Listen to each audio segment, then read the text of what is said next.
আলো, আল হাদিসের আলো, প্রধান মেহমান এসেছেন, শুভেচ্ছার স্বাগতম। আলহামদুলিল্লাহ বলে একটু আগে আমি হুজুরের কথা বলছিলাম, ঠিক না? একটু আগে এই দেশের আর্মি বলেন, বিজেপি বলেন, পুলিশ বলেন, র্যাব বলেন, এরা ইসলামী আন্দোলনের কর্মীদের বিরুদ্ধে নয়। কিছু পাঁচটা গোলাম নাস্তিক মুরতাদ বেঈমানেরাই মুসলমানদের কোরআনের বিরুদ্ধে কথা বলা ঠিক কিনা? আগামীতে নাস্তিক মুরতাদের যদি কথা বলে তোতাফেরা করতে কারা কারা রাজি আছে হাত তুলে দেখাও।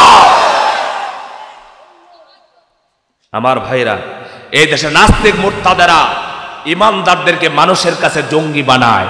কি বানায়? এক নাস্তিকের নাম হলো ডক্টর জাফর ইকবাল। আল্লাহর জমিন আল্লাহর কোরআনের পক্ষে থাকবো, আল্লাহর কোরআন যা বলেছে তা আমরা মেনে চলবো, কোরআন অনুযায়ী জীবন চালাবো, কোরআন মানবো, কোরআনকে প্রতিষ্ঠা করার জন্য আন্দোলন করেছি, করব। এতে যদি জীবন দেয় জীবন দিয়ে দিব। এরপরেও এক সেকেন্ডের জন্য পিছপা হবে না, বাতিল শক্তির সামনে মাথা নত হবে না। কারা কারা মাথা নত করবো না হাত তুলে দেখায়।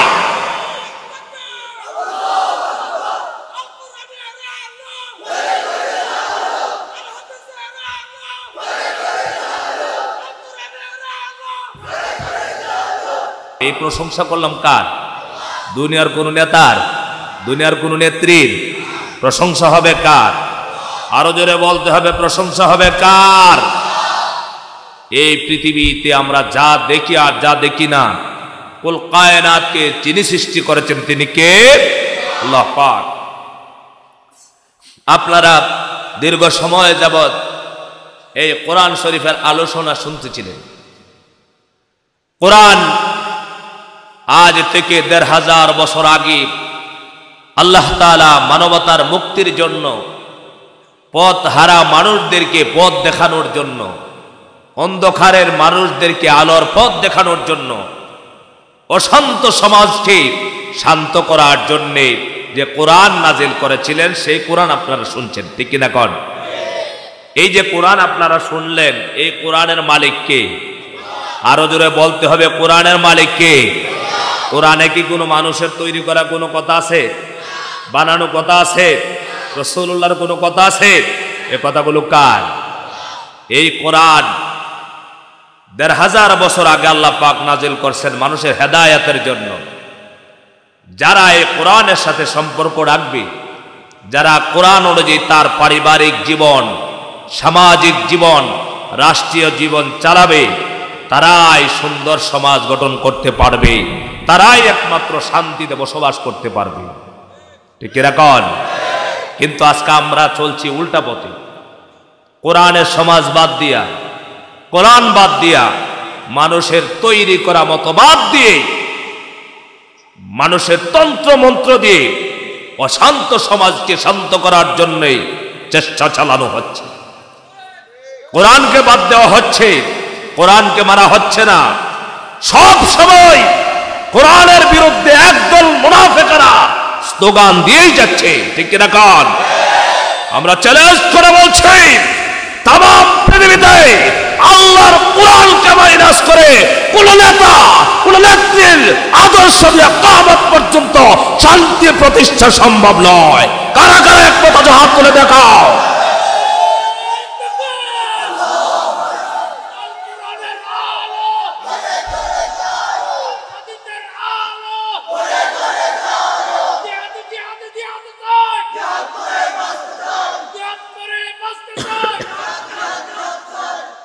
আমার ভাইরা, কোরআনের সমাজ আপনারা চান? কোরআনের সমাজ আপনারা চান? সমস্ত নবী এবং রাসূলগণ এই দুনিয়াতে এসেছেন, সবাই শান্তির সমাজ গঠন করেছেন। একজন নবীও পাবেন না যিনি সমাজকে শান্ত করার জন্য কাজ করেন নাই, চেষ্টা করেন নাই। সমস্ত নবীরাই আল্লাহর দিকে আহ্বান করেছেন, দাওয়াতের কাজ করেছেন, করেন নাই? জোরে বলুন, করেন নাই? করেছেন। কিন্তু সেই দাওয়াতের কাজ করতে গিয়া নবীদেরকে জীবন দিতে হয়েছে। এই কোরআন এমন কিতাব, এই কিতাব সাতকারিয়ার জমিন পর্যন্ত আসতে গিয়া এমনিতেই আসে নাই, অসংখ্য মানুষের রক্তর বিনিময়ে, জীবনের বিনিময়ে এ পর্যন্ত কোরআন এসেছে। আপনাদেরকে বলছি, কে কোন দল করছেন দেখার বিষয় নয়। আপনি যদি মুসলমান হন, কোরআনের সাথে থাকতে হবে। আর কোরআনের জন্য যদি কোরআনের রাজ চান, তাহলে আগামীতে জীবন দেওয়ার জন্য সবাইকে প্রস্তুত থাকতে হবে। কারণ কোরআন শরীফ প্রতিষ্ঠা এমনিতে হয় না। এই কথাগুলো বললেই বহুত নেতার মাথা গরম হয়।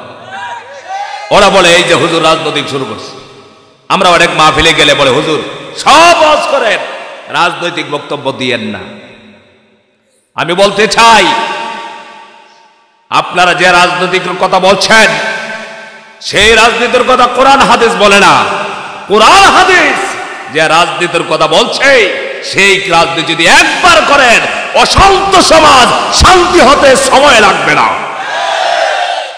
কিন্তু এটা তো করবে না, কারণ এটা করলে আল্লামা সাইদি রহমতুল্লাহ আলাইহি বলছেন বড় বড় বোতল খাওয়া যাবে না। কোরআনের সমাজ কায়েম হলে, কোরআনের রাজ কায়েম হলে, নায়ক আর নায়িকা, গায়ক আর গায়িকার জায়গা বাংলা সংসদে হবে না। এই জন্য আমরা কোরআনের সমাজ চাই কি চাই না?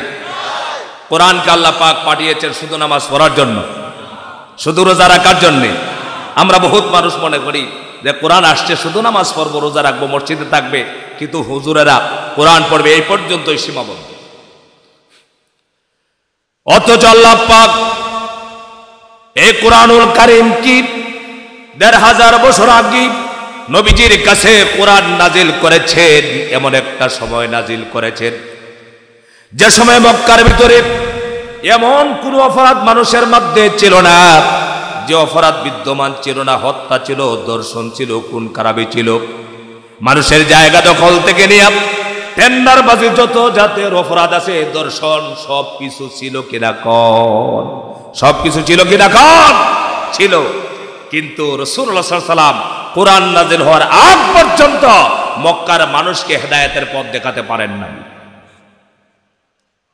কেন? আল্লাহ পাক কিতাব নাজিল করেন নাই।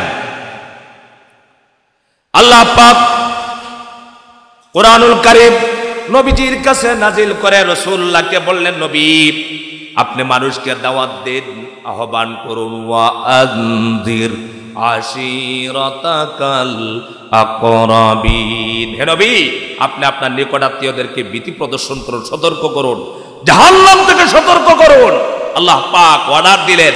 নবী যখন কোরআন শরীফটা দাওয়াত দিতে লাগলেন, কাফেরদেরকে বোঝাতে লাগলেন, তোমরা এক আল্লাহর পূজা করো, এক আল্লাহর দাসত্ব করো, এক আল্লাহর গোলামি করো।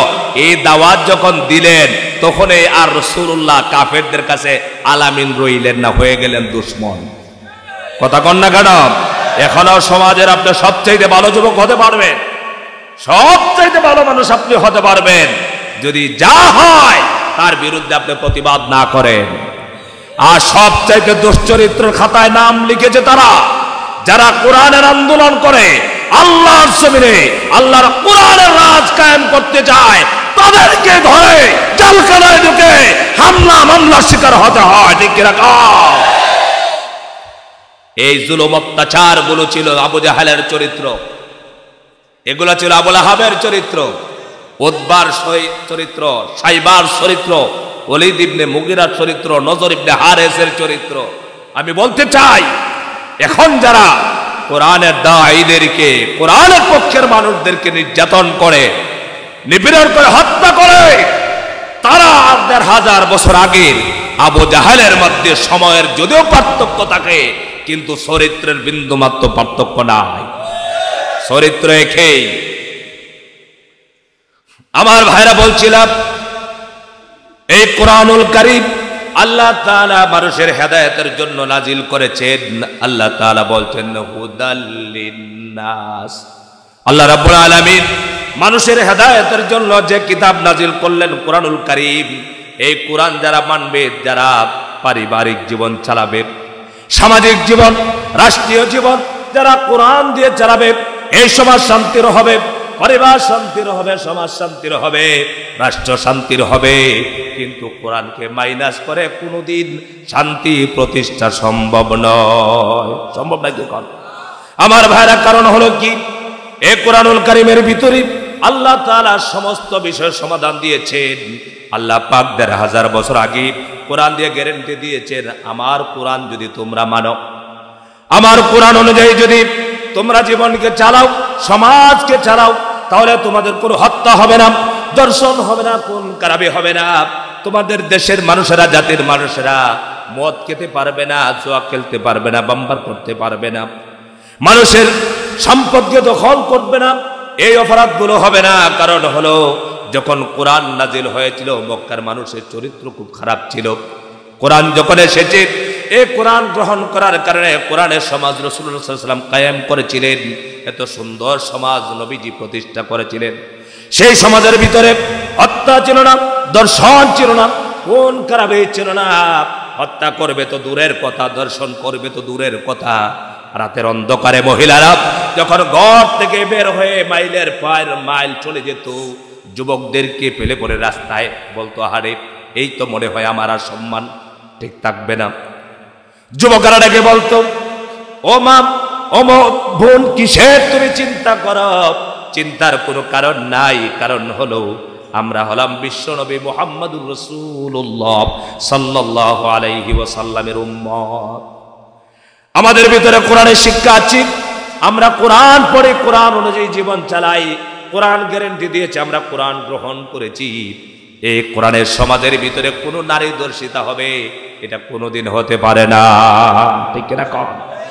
আজ কেউ এই গ্যারান্টি দিতে পারে যে আমার সমাজে, আমার সামনে দ্বারা একজন মানুষ গ্যারান্টি দিয়ে বলতে পারবে না যে আমার সমাজের ভিতরে একটা নারী ঘর থেকে বের হয়ে রাতের অন্ধকারে মাইলের পর মাইল ছাড়ে, তাকে কেউ ইপটিজম করবে না। এই গ্যারান্টি কেউ দিতে পারে? দিতে পারে? কিন্তু আমি বলছি, আল্লাহর কোরআন বলছে, যদি সমাজের ভিতরে যদি কোরআন প্রতিষ্ঠা হয়, সংসদে যদি কোরআন যেতে পারে, আর কোরআন দিয়ে যদি একবার দেশ চালানো যায়, এই দেশে দর্শন থাকবে না, কোল থাকবে না, হত্যা হবে না, মদ থাকবে না, ইয়াবা থাকবে না, বাবা থাকবে না, সব একমাত্র বন্ধ করতে পারে আল কোরআন। কথা কোন ঠিক কিনা? এই জন্য আগামীতে কোরআনের রাজ কারা কারা চায়, হাত করে আল্লাহ পাককে দেখায় দেয়।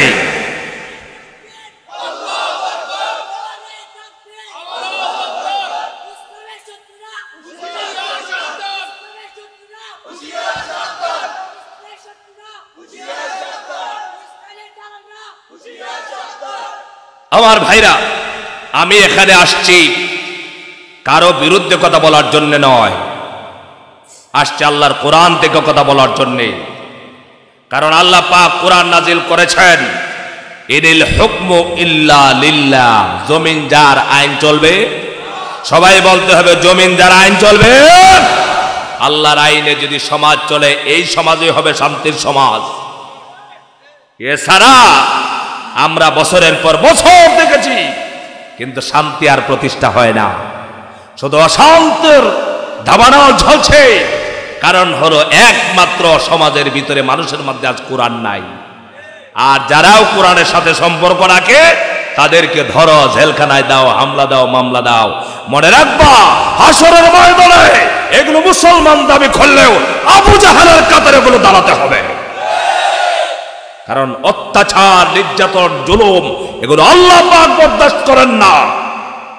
কিন্তু আমরা দেখতে পাই, যারা যুগের পর যুগ মানুষকে কোরআনের দাওয়াত দিয়েছেন, কোরআনের পাখি আল্লামা সাইদি রহমাতুল্লাহি আলাইহি সারা জীবন মানুষকে কোরআনের পথ দেখিয়েছেন, জীবন বাজি রেখেছেন, তাগুতি শক্তির সামনে এক সেকেন্ডের জন্য মাথা নত করে নাই। আল্লামা সাইদির অনুসারী যারা, তারাও জীবন দিবে, বাতিলের কাছে মাথা এক সেকেন্ডের জন্য নত হবে না। কারা কারা রাজি আছো, হাত তুলে দেখাও।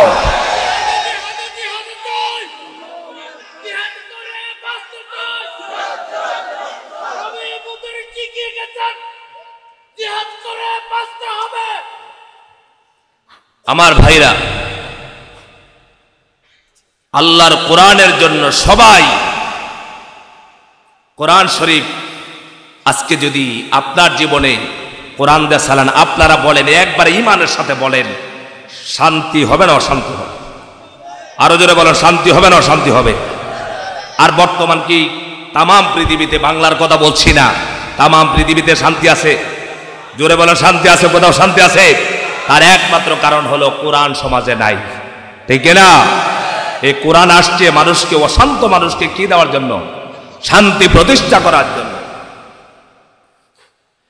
আমার ভাইরা, নবীজি এই কোরআনের রাজ কায়েম করে কোরআন দিয়ে শান্তি প্রতিষ্ঠা করতে চান, কিন্তু আবু জাহেল তা হতে দিবে না, আবু লাহাব হতে দিবে না, উতবা হতে দিবে না, সাইবা হতে দিবে না, ওলীদ ইবনে মুগীরা, নজর ইবনে হারেস, এই কাফেরেরা রাসূলুল্লাহকে বাধা দিল। নবীজি দাওয়াতের কাজ করতে পারেন না, ঘর থেকে বের হতে পারেন না। সাহাবায়ে কেরাম রিদওয়ানুল্লাহি তাআলা আলাইহিম আজমাইনগণ তারা দাওয়াতের কাজ করেন, কোরআন শিখেছেন। আহারে কি কোরআন! যে কোরআন আল্লাহ পাক নাযিল করেছেন মানুষের হেদায়েতের জন্য, সেই কোরআন সাহাবায়ে কেরাম শিখেছেন, পড়েছেন। হযরতে আরকাম রাদিয়াল্লাহু তাআলা আনহুর বাড়ির ভিতরে কোরআন নাযিল হওয়ার পরে 1 বছর নয়, 2 বছর নয়, 3টি বছর পর্যন্ত রাসূলুল্লাহ সাল্লাল্লাহু আলাইহি ওয়াসাল্লাম প্রকাশ্যে দাওয়াত দিতে পারে নাই। 3 বছর রাসূলুল্লাহ প্রকাশ্যে দাওয়াত দিতে পারে না, গোপনে। 3 বছর পরে আস্তে আস্তে করে সাহাবায়ে কেরাম যখন প্রকাশ পেতে লাগলো, দাওয়াতের কাজ যখন প্রকাশ পেল, কাফেরগুলোর অত্যাচার বেড়ে গেল। গরিব সাহাবীরা কালেমা পড়েছেন, ঈমান গ্রহণ করেছেন, কোরআন পড়েছেন, কোরআনের শিক্ষা গ্রহণ করার অপরাধে এই সাহাবায়ে কেরামকে অকথ্য নির্যাতন করা হতো। আমার ভাইরা, নির্যাতন হবে। আজকে আমার দেশি আপনার এই সাতকানিয়া লোহাগাড়াতে আমি একটা ছোট্ট মানুষ, বেশি এলেম কালাম নাই, বেশি জ্ঞান নাই, বেশি বুদ্ধি নাই, আমি একটা সাধারণ মানুষ। আপনার এই সিটের মধ্যে বহুত মাহফিল আমার বন্ধ করে দিয়েছে। হক কথা বললেই পরে যারা মুনাফিক, এই মুনাফিকদের গাত্রদাহ হবে, তাদের গায়ের মধ্যে আগুন জ্বলবে। এই জন্য আল্লাহ পাক রাসূলুল্লাহকে বলছেন, নবীজি আপনি 2 শ্রেণীর মানুষের বিরুদ্ধে আপনি যুদ্ধ করুন। কয় শ্রেণী? জোরে বলেন। আল্লাহ পাক রাসূলুল্লাহকে বলছেন, নবীজি আপনি জিহাদ করুন, সংগ্রাম করুন, লড়াই করুন। ইয়া আইয়ুহান নাবিয়্যু জাহিদিল কুফফারা ওয়াল মুনাফিকিন। আল্লাহ পাকের কোরআন বলছে, রাসূলুল্লাহকে আল্লাহ পাক বলছেন, নবী আপনি 2 শ্রেণীর বিরুদ্ধে আপনি যুদ্ধ করুন। একটা হলো কাফের, একদল কারা? সবাই বলে, জোরে বলেন, কার বিরুদ্ধে? একদল হলো কাফের। ওই কাফেরদের বিরুদ্ধে আপনি যুদ্ধ করুন, সংগ্রাম করুন, লড়াই করুন। 2 নম্বর হলো আল্লাহ পাক বলেন ওয়াল মুনাফিকিন, মুনাফিকদের বিরুদ্ধে। মুনাফিকরা সবচাইতে ভয়ঙ্কর। মুনাফিকরা মুসলমান দাবি করে, নামাজ আদায় করে, রোজাও করে, হজ করে, যাকাত দেয়। আমার মতো বহুত মৌলভী সাহেব আছে, ঠিক কিনা কোন? কিন্তু আমার ভাড়া আলেম হয়েছে, বড় ডিগ্রি নিয়েছে, কিন্তু আল্লাহর কোরআনের রাজ্যে কায়েম করা ফরজ, চেষ্টা করা ফরজ, আন্দোলন করা ফরজ, এটা মানতে রাজি না। তার মানে হলো জিন্দাবাদ, সুবিধাবাদ, জিন্দাবাদ। এই জন্য রাসূলুল্লাহর পিছনে একজন লোক ছিল, যার নাম হলো আব্দুল্লাহ ইবনে উবাই ইবনে সলুল, মুনাফিকদের সর্দার। আমরা মুনাফিক হব না মুমিন হব? জোরে বলেন, মুনাফিক হব না মুমিন হব? আল্লাহ বলেছেন, ইন্নাল মুনাফিকিনা ফিদ দারকিল আসফালি মিনান নার। যদি নামাজিও হয়, হজকারী হয়, যাকাত দেওয়ালা হয়, মুনাফিক হওয়ার কারণে জাহান্নামের সবচেয়ে নিম্ন জায়গা তার স্থান হবে। আমরা ঈমান আছে, ঈমান রেখে বাঁচতে চাই। আর ঈমানের জন্য, কোরআনের জন্য, আল্লাহর দ্বীন প্রতিষ্ঠা করার জন্য আমরা জীবনকে 24 ঘন্টা বাজি রাখতে রাজি আছি ইনশাআল্লাহ। আমার ভাইরা, আব্দুল্লাহ ইবনে উবাই ইবনে সলুল রাসূলুল্লাহর পিছনে নামাজ আদায় করছে। নামাজ আদায় করলে নবীজির পিছনে কোন মানুষ যদি ঈমানের সাথে নামাজ আদায় করে, এই লোকটা জান্নাতি। সুবহানাল্লাহ বলবেন। উবাই ইবনে সলুল রাসূলুল্লাহর পিছনে নামাজ আদায় করেছে, জিহাদের ময়দানে শরীক হয়েছে, নবীজির সাথে রয়েছে সাহাবী হয়েছে, সবাই জানতো, অনেকেই জানতো সাহাবী। এই আব্দুল্লাহ ইবনে উবাই ইবনে সলুল ইন্তেকালের পরে তার সন্তান আব্দুল্লাহ রাসূলুল্লাহর কাছে গেলেন, গিয়ে বললেন, নবীজি আমার আব্বার ইন্তেকাল হয়ে গেছে, কাফনের কাপড় নাই, একটা কাফনের কাপড় দেন। নবীজি নিজের জামাটা দিয়া দিলেন আর বললেন, তোমার আব্বা কি, আমার জামা দিয়ে কাপড় করে দাও। কাফনের কাপড় দেওয়া হলো, তাকে কবরের মধ্যে রাখা হলো। জানাজার নামাজের জন্য রাসূলুল্লাহ সাল্লাল্লাহু আলাইহি ওয়াসাল্লামকে দাওয়াত করা হলো। নবীজি জানাজার নামাজের জন্য গেলেন, তার জন্য হযরত ওমর ফারুক নিষেধ করলেন, কারণ হযরত ওমর জানতেন এই লোকটা মুমিন নয়, মুনাফিক। আল্লাহ পাক রাসূলুল্লাহ জানাজার নামাজ পড়ার পরে, মাপ চাওয়ার পরে আল্লাহ পাক জানালেন, নবীজি আপনি কোনো কাফেরের কবরের পাশে দাঁড়াবেন না, জানাজার নামাজ পড়বেন না, তাদের জন্য দোয়া করবেন না। কোন মুনাফিকের জন্য রাসূলুল্লাহ আপনি যদি 70 বারের উপরেও দোয়া করেন, আমি আল্লাহ পাক তাকে ক্ষমা করব না। আজ মুনাফিক আছে না নাই? আরো জোরে বলতে হবে, আছে না নাই? হিন্দুর ভিতরে মুনাফিক নাই, কাফেরদের ভিতরে মুনাফিক নাই, ইহুদির ভিতরে মুনাফিক নাই, খ্রিস্টানের ভিতরে মুনাফিক নাই। একমাত্র মুনাফিক আছে মুসলমানের ভিতরে। কার ভিতরে? কোন মুনাফিক আছে? মুসলমানের ভিতরে। এই জন্য আল্লাহ তাআলা কুরআনুল কারীমে প্রকৃত মুমিনের পরিচয় দিতে গিয়ে আল্লাহ পাক বলছেন, ইন্নামাল মুমিনুনাল্লাযীনা আমানু বিল্লাহি ওয়া রাসূলি। প্রকৃত মুমিন হলো তারা, এক নম্বর হলো ঈমান আনবে আল্লাহর উপরে। কার উপরে ঈমান? সবাই বলেন কার উপরে? ঈমান কি আল্লাহ আছেন এটাই শেষ নাকি? আল্লাহ পাক আছেন, আল্লাহ তাআলা আমার হায়াতের মালিক, মৌতের মালিক, আল্লাহ তাআলা আমার রিজিকের মালিক, আল্লাহ তাআলা আমার ইজ্জতের মালিক, আল্লাহ তাআলা আমার সম্মানের মালিক, সবকিছুর মালিক কে? আরো জোরে বলতে হবে কে? আল্লাহ তাআলা যাকে মারতে চায় তাকে কেউ বাঁচাতে পারে না, আর যাকে আল্লাহ পাক মারতে চায় তাকে কেউ বাঁচাতে পারে না। এবছর আপনারা দেখলেন যেমন নির্বাচন হলো, এই নির্বাচনের ভিতরে বহুত বড় বড় মানুষকে প্লান্টিক শট মাইরে উড়াইয়া দিছে। কথা কয় নাকে? যেগুলো সামসামি করেছিল বেশি বেশি, সামসাগুলোকে প্লান্টিক শট মাইরে উড়াইয়া দিছে। তার মানে হলো এগুলো আর এমপি হবে তো দূরের কথা, ঠিক কিনা খান? যারা একটু সম্মান পেয়ে, আল্লাহ পাক বলে, ওয়ালা তামশি ফিল আরদি মারহা, ওই বান্দা বান্দিরা জমিনের মধ্যে একটু পাওয়ার পেয়ে, ক্ষমতার অপব্যবহার করবি না, দাম্ভিকতা দেখাবে না, গার বেকা করবে না, পাওয়ার দেখাবে না। যদি পাওয়ার দেখা যায় আমি আল্লাহ পাক ধরবো। ইন্না বাতশা রাব্বিকা লাশাদীদ, আমি আল্লাহ পাকের ধরা এমন ধরা, আমি আল্লাহ পাক যখন ধরবো তখন আর ছাড় হবে না।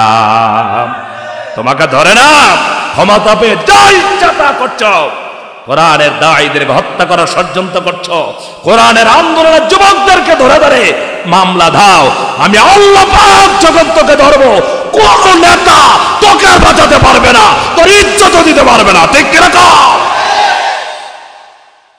তার মালিক কে? আরো জোরে বলতে হবে, মালিক কে? আল্লাহ তাআলা মুনাফিকদেরকে ক্ষমা করবেন না। আল্লাহ রাব্বুল আলামিনের কোরআনের সাথে যারা বেয়াদবি করে তাদের ইজ্জত সম্মান আল্লাহ পাক দুনিয়াতে রাখবেন না, তাদেরকে অপমানিত হতেই হবে। আমার ভাইরা, আল্লাহ পাক এক নম্বরে বললেন প্রকৃত ঈমানদার, প্রকৃত মুমিন হলো তারা যারা ঈমান আনলো আমার উপরে। কার উপরে ঈমান? জোরে বলেন, কার উপরে ঈমান? আমার ভাইরা, আমাদের ঈমান যদি নরবর না হতো, আপনি যদি একমাত্র আল্লাহ পাক কি আপনার মালিক হিসেবে মানেন, আপনি যদি ঘর থেকে বের হয়ে যান আর আল্লাহর উপরে ভরসা করুন, আল্লাহ পাক বলেন, ওয়া মাইয়াতাওয়াক্কাল আলাল্লাহি ফাহুয়া হাসবু, যে বান্দা বান্দুগুলো আমার উপরে ভরসা করে আমি আল্লাহ পাক তাদের জন্য যথেষ্ট হয়ে যায়। সুবহানাল্লাহ। আমাদের জন্য আল্লাহ পাক যথেষ্ট কিনা? কোন জোরে বলেন, যথেষ্ট কিনা? এক নম্বর আল্লাহ পাক নিজে পরিচয় দিচ্ছেন, কারা প্রকৃত ইমানদার আর কারা মুনাফিক, কারা কাফের, কারা বেঈমান। আমার ভাইরা, 1 নাম্বার আল্লাহ পাক বলছেন আমানু বিল্লাহি ওয়া রাসূলি। 1 নাম্বার ঈমান আনবে আমার উপরে, 2 নাম্বার হলো আমার রাসূলের উপরে। সুম্মা লাম ইয়ারতাবু ওয়া জাহাদু বিআমওয়ালিহিম ওয়া আনফুসিহিম ফি সাবিলিল্লাহ উলাইকা হুমুস সাদিকুন। আল্লাহ পাক বলছেন প্রকৃত মুমিন, 1 নাম্বার মুমিনের কোয়ালিটি আল্লাহ পাক বয়ান করতেছেন। আল্লাহ পাক বলছেন 1 নাম্বারের ইমানদার হলো তারা যারা ঈমান আনলো আমার উপরে, আমারে ছাড়া কাউকে রব হিসাবে মানে না, আমাকে ছাড়া কাউকে আইনদাতা হিসাবে মানে না, আমাকে ছাড়া কাউকে মালিক হিসেবে কবুল করে না। আমার ভাইরা, প্রতিদিন আমরা নামাজের ভিতরে পড়ছি মালিকি ইয়াউমিদ্দিন। কি পড়ি আমরা? পড়েন না, মালিকি ইয়াউমিদ্দিন ইয়্যাকা না'বুদু ওয়া ইয়্যাকা নাস্তাঈন। ভিতরে বলেন কার উপরে? আপনারা বলেন আমার হায়াতের মালিক কে? মৌতের মালিক কে? রিজিকের মালিক কে? এই দুনিয়াতে ছিলাম না, আমাদেরকে পাঠিয়েছেন কে? আবার মৌত দিতে পারেন একমাত্র কে? আল্লাহ ছাড়া কেউ দুনিয়াতে আমার 1 সেকেন্ড হায়াত থাকতে কেউ আমাকে মৌত দিতে পারবে না, ঠিক কি না? 2 নম্বর হলো আমার রাসূলের প্রতি ঈমান আনে, আমার নবীর প্রতি কোনো সন্দেহ পোষণ করে না, আমার নবীজি যা বলেছেন তার প্রতি কোনো সন্দেহ পোষণ করে না। সুম্মা লাম ইয়ারতাবু, এরপরে আল্লাহ পাক বলছেন প্রকৃত মুমিন হলো সুম্মা লাম ইয়ারতাবু ওয়া জাহাদু বিআমওয়ালিহিম ওয়া আনফুসিহিম ফি সাবিলিল্লাহ। তারা জিহাদ করে, সংগ্রাম করে, লড়াই করে আল্লাহর দ্বীন প্রতিষ্ঠা করার জন্য, আল্লাহর জমিনের মধ্যে আল্লাহর দ্বীনকে বাস্তবায়ন করার জন্য, আল্লাহর কোরআনকে বাস্তবায়ন করার জন্য তারা লড়াই করে, সংগ্রাম করে। কি দিয়ে তারা লড়াই করে, সংগ্রাম করে? তাদের জীবন দিয়া, তাদের মাল দিয়া, সব দিয়া আল্লাহর জমিনের মধ্যে আল্লাহর দ্বীনকে বাস্তবায়ন করার জন্য আন্দোলন করে। আল্লাহ পাক বলেন উলাইকা হুমুস সাদিকুন, তারাই হলো প্রকৃত মুমিন। কোন সুবহানাল্লাহ। আমার ভাইরা, ভালো করে লক্ষ্য করুন, আল্লাহ তাআলা বলছেন এই জন্য ইমানদার যারা, মুমিন যারা, তারা লড়াই করে, সংগ্রাম করে, 1 দিন নয়, 2 দিন নয়, সারা জীবন ভর আল্লাহর জন্য সংগ্রাম করে। এমন মানুষ আছে না নাই? আরে কত জাতের। আল্লামা সাঈদী রহমাতুল্লাহি আলাইহি, আমি অনেক সময় বলে থাকি আমাদের দেশে বহুত পীর সাহেবরা আছেন, বহুত খানকা আছে, বহু দরবার আছে। আমার ভাইরা, লক্ষ লক্ষ মুরিদ আছে, তাদের মাহফিল বন্ধ হয় না, তাদের মাহফিলের বিরুদ্ধে কেউ স্লোগান দেয় না, তাদের মাহফিলে কোনো বাধা নাই, তাদের মাহফিলের মধ্যে কোনো সমস্যা নাই। কারণ হলো তারা তো আসমানের উপরের আর জমিনের নিচের ওয়াজ করে। কিন্তু আমার ভাইরা, আসমানের উপরের ওয়াজ দিয়া, জমিনের নিচের ওয়াজ দিয়া কিয়ামত পর্যন্ত সমাজের পরিবর্তন হবে না। সমাজের পরিবর্তন যদি করতে হয় তাহলে দুনিয়ার ভিতরের ওয়াজ করা লাগবে, ঠিক কিনা কল? আমার ভাইরা, লক্ষ লক্ষ মানুষ নিয়ে মাহফিল করে বন্ধ করে না। কিন্তু আল্লামা সাঈদী রহমাতুল্লাহি আলাইহি, যখন আমরা ছোট সময় ছিলাম, যেখানে তাফসীর মাহফিল হতো সেখানে বাধা আসতো, ঠিক কিনা কন? বাধা দিত একদল মুনাফিকরা। আহারে, কিন্তু বাধা অপেক্ষা করে তাফসীর করে গেছেন। আল্লামা সাঈদী রহমাতুল্লাহি আলাইহিকে শহীদ করা হলো, কিন্তু আল্লামা সাঈদী রহমাতুল্লাহি আলাইহি তাম পৃথিবীর কোটি কোটি মানুষের কলিজায় আছে না নাই? আর জোরে বলতে হবে, আছে না নাই? তবে আমরা সেই আশায় আছি, যারা হত্যা করেছ, যারা 15 বছর কষ্ট দিয়েছ, এক একটাকে আল্লাহ তাআলা যখন ধরবে, ভালোভাবে একটারও মরণ হবে না। আমার ভাইরা, আল্লাহর ওলির সাথে বেয়াদবি করার কারণে এখন ভিডিও ক্লিপগুলো বের হয়। আল্লামা সাঈদী রহমাতুল্লাহি আলাইহি অনেক আগে যা বলেছিলেন এখন আস্তে আস্তে বাস্তবায়ন হচ্ছে কিনা কোন? যা বলেছিলেন তাই হয়েছে, হচ্ছে, হবে। এজন্য আল্লাহ তাআলা কুরআনুল কারীমে বলছেন আল্লাযীনা আমানু ইউকাতিলুনা ফি সাবিলিল্লাহ ওয়াল্লাযীনা কাফারু ইউকাতিলুনা ফি সাবিলিত তাগুত। যারা ঈমানদার, যারা মুমিন, আল্লাহর উপরে ঈমান এনেছে, মুমিন পরহেজগার মুত্তাকিন, তারা সংগ্রাম করে লড়াই করে জীবন দেয় কার পথে? জোরে বলেন কার পথে? আল্লাহর পথে। আর তাগুতি শক্তি যারা যারা কাফের, যারা বেঈমান, যারা মুনাফিক, তারা সংগ্রাম করে লড়াই করে তাগুতের পক্ষে, তারা কোরআনকে বাস্তবায়ন হতে দেয় না। কারণ হলো কোরআন যদি সমাজের মধ্যে বাস্তবায়ন হয় তাহলে হত্যা হবে না, দর্শন হবে না, নারীদেরকে নিয়ে তামাশা করতে পারবে না, মদের বোতল খেতে পারবে না। ঠিক কিনা কোন? আমার ভাইরা, আমরা মসজিদে মসজিদে ওয়াজ করি, বিভিন্ন জায়গায় তাফসীর মাহফিল হয়, তাফসীর মাহফিল দিয়ে সমাজের মানুষকে পরিবর্তন করার জন্য চেষ্টা করছি। আমরা মানুষকে বোঝাই, আমাদেরকে যারা দাওয়াত করেন দাওয়াত দিয়া বলেন হুজুর আপনি এমন ভাবে ওয়াজ করবেন যাতে সমাজের ভিতরে সুদ বেড়ে গেছে, সুদ বন্ধ হয়ে যায়। আমার মাওলানা জিয়াউল হক আনসারী ভাই দীর্ঘ সময় আপনাদের সামনে কোরআন থেকে হাদিস থেকে সুদের ব্যাপারে ওয়াজ করেছেন, ঘুষের ব্যাপারে ওয়াজ করেছেন, বিভিন্ন অপরাধের ব্যাপারে ওয়াজ করেছেন। কিন্তু আমার ভাইরা, আমি আল্লাহর কোরআনকে সামনে নিয়ে বলতে পারি এই কোরআনের এত ওয়াজ লাগবে না, রাতের পর রাত, ঘন্টার পর ঘন্টা এত বোঝাতে হবে না। একবার যদি রাজ কায়েম হয়ে যায়, কোরআনের সংসদ যদি কায়েম হয়ে যায়, তাহলে কোরআনের সংসদ একবার আইন করে যখন বন্ধ করবে সঙ্গে সঙ্গে সমস্ত অপরাধ বন্ধ হয়ে যাবে। টিকে রাখান, সেই জন্য আগামীর দরকার কোরআনের সংসদ টিকে রাখান। আর সেই কথা বললে আপনার উপরে হামলা আসতে পারে, মামলা আসতে পারে, নির্যাতনের শিকার হতে পারেন। কারা কারা আগামীতে সেইগুলো নির্যাতন শিকার করার জন্য প্রস্তুত আছি, তৈরি আছে, হাত ধরে দেখায় করে বুঝবেন।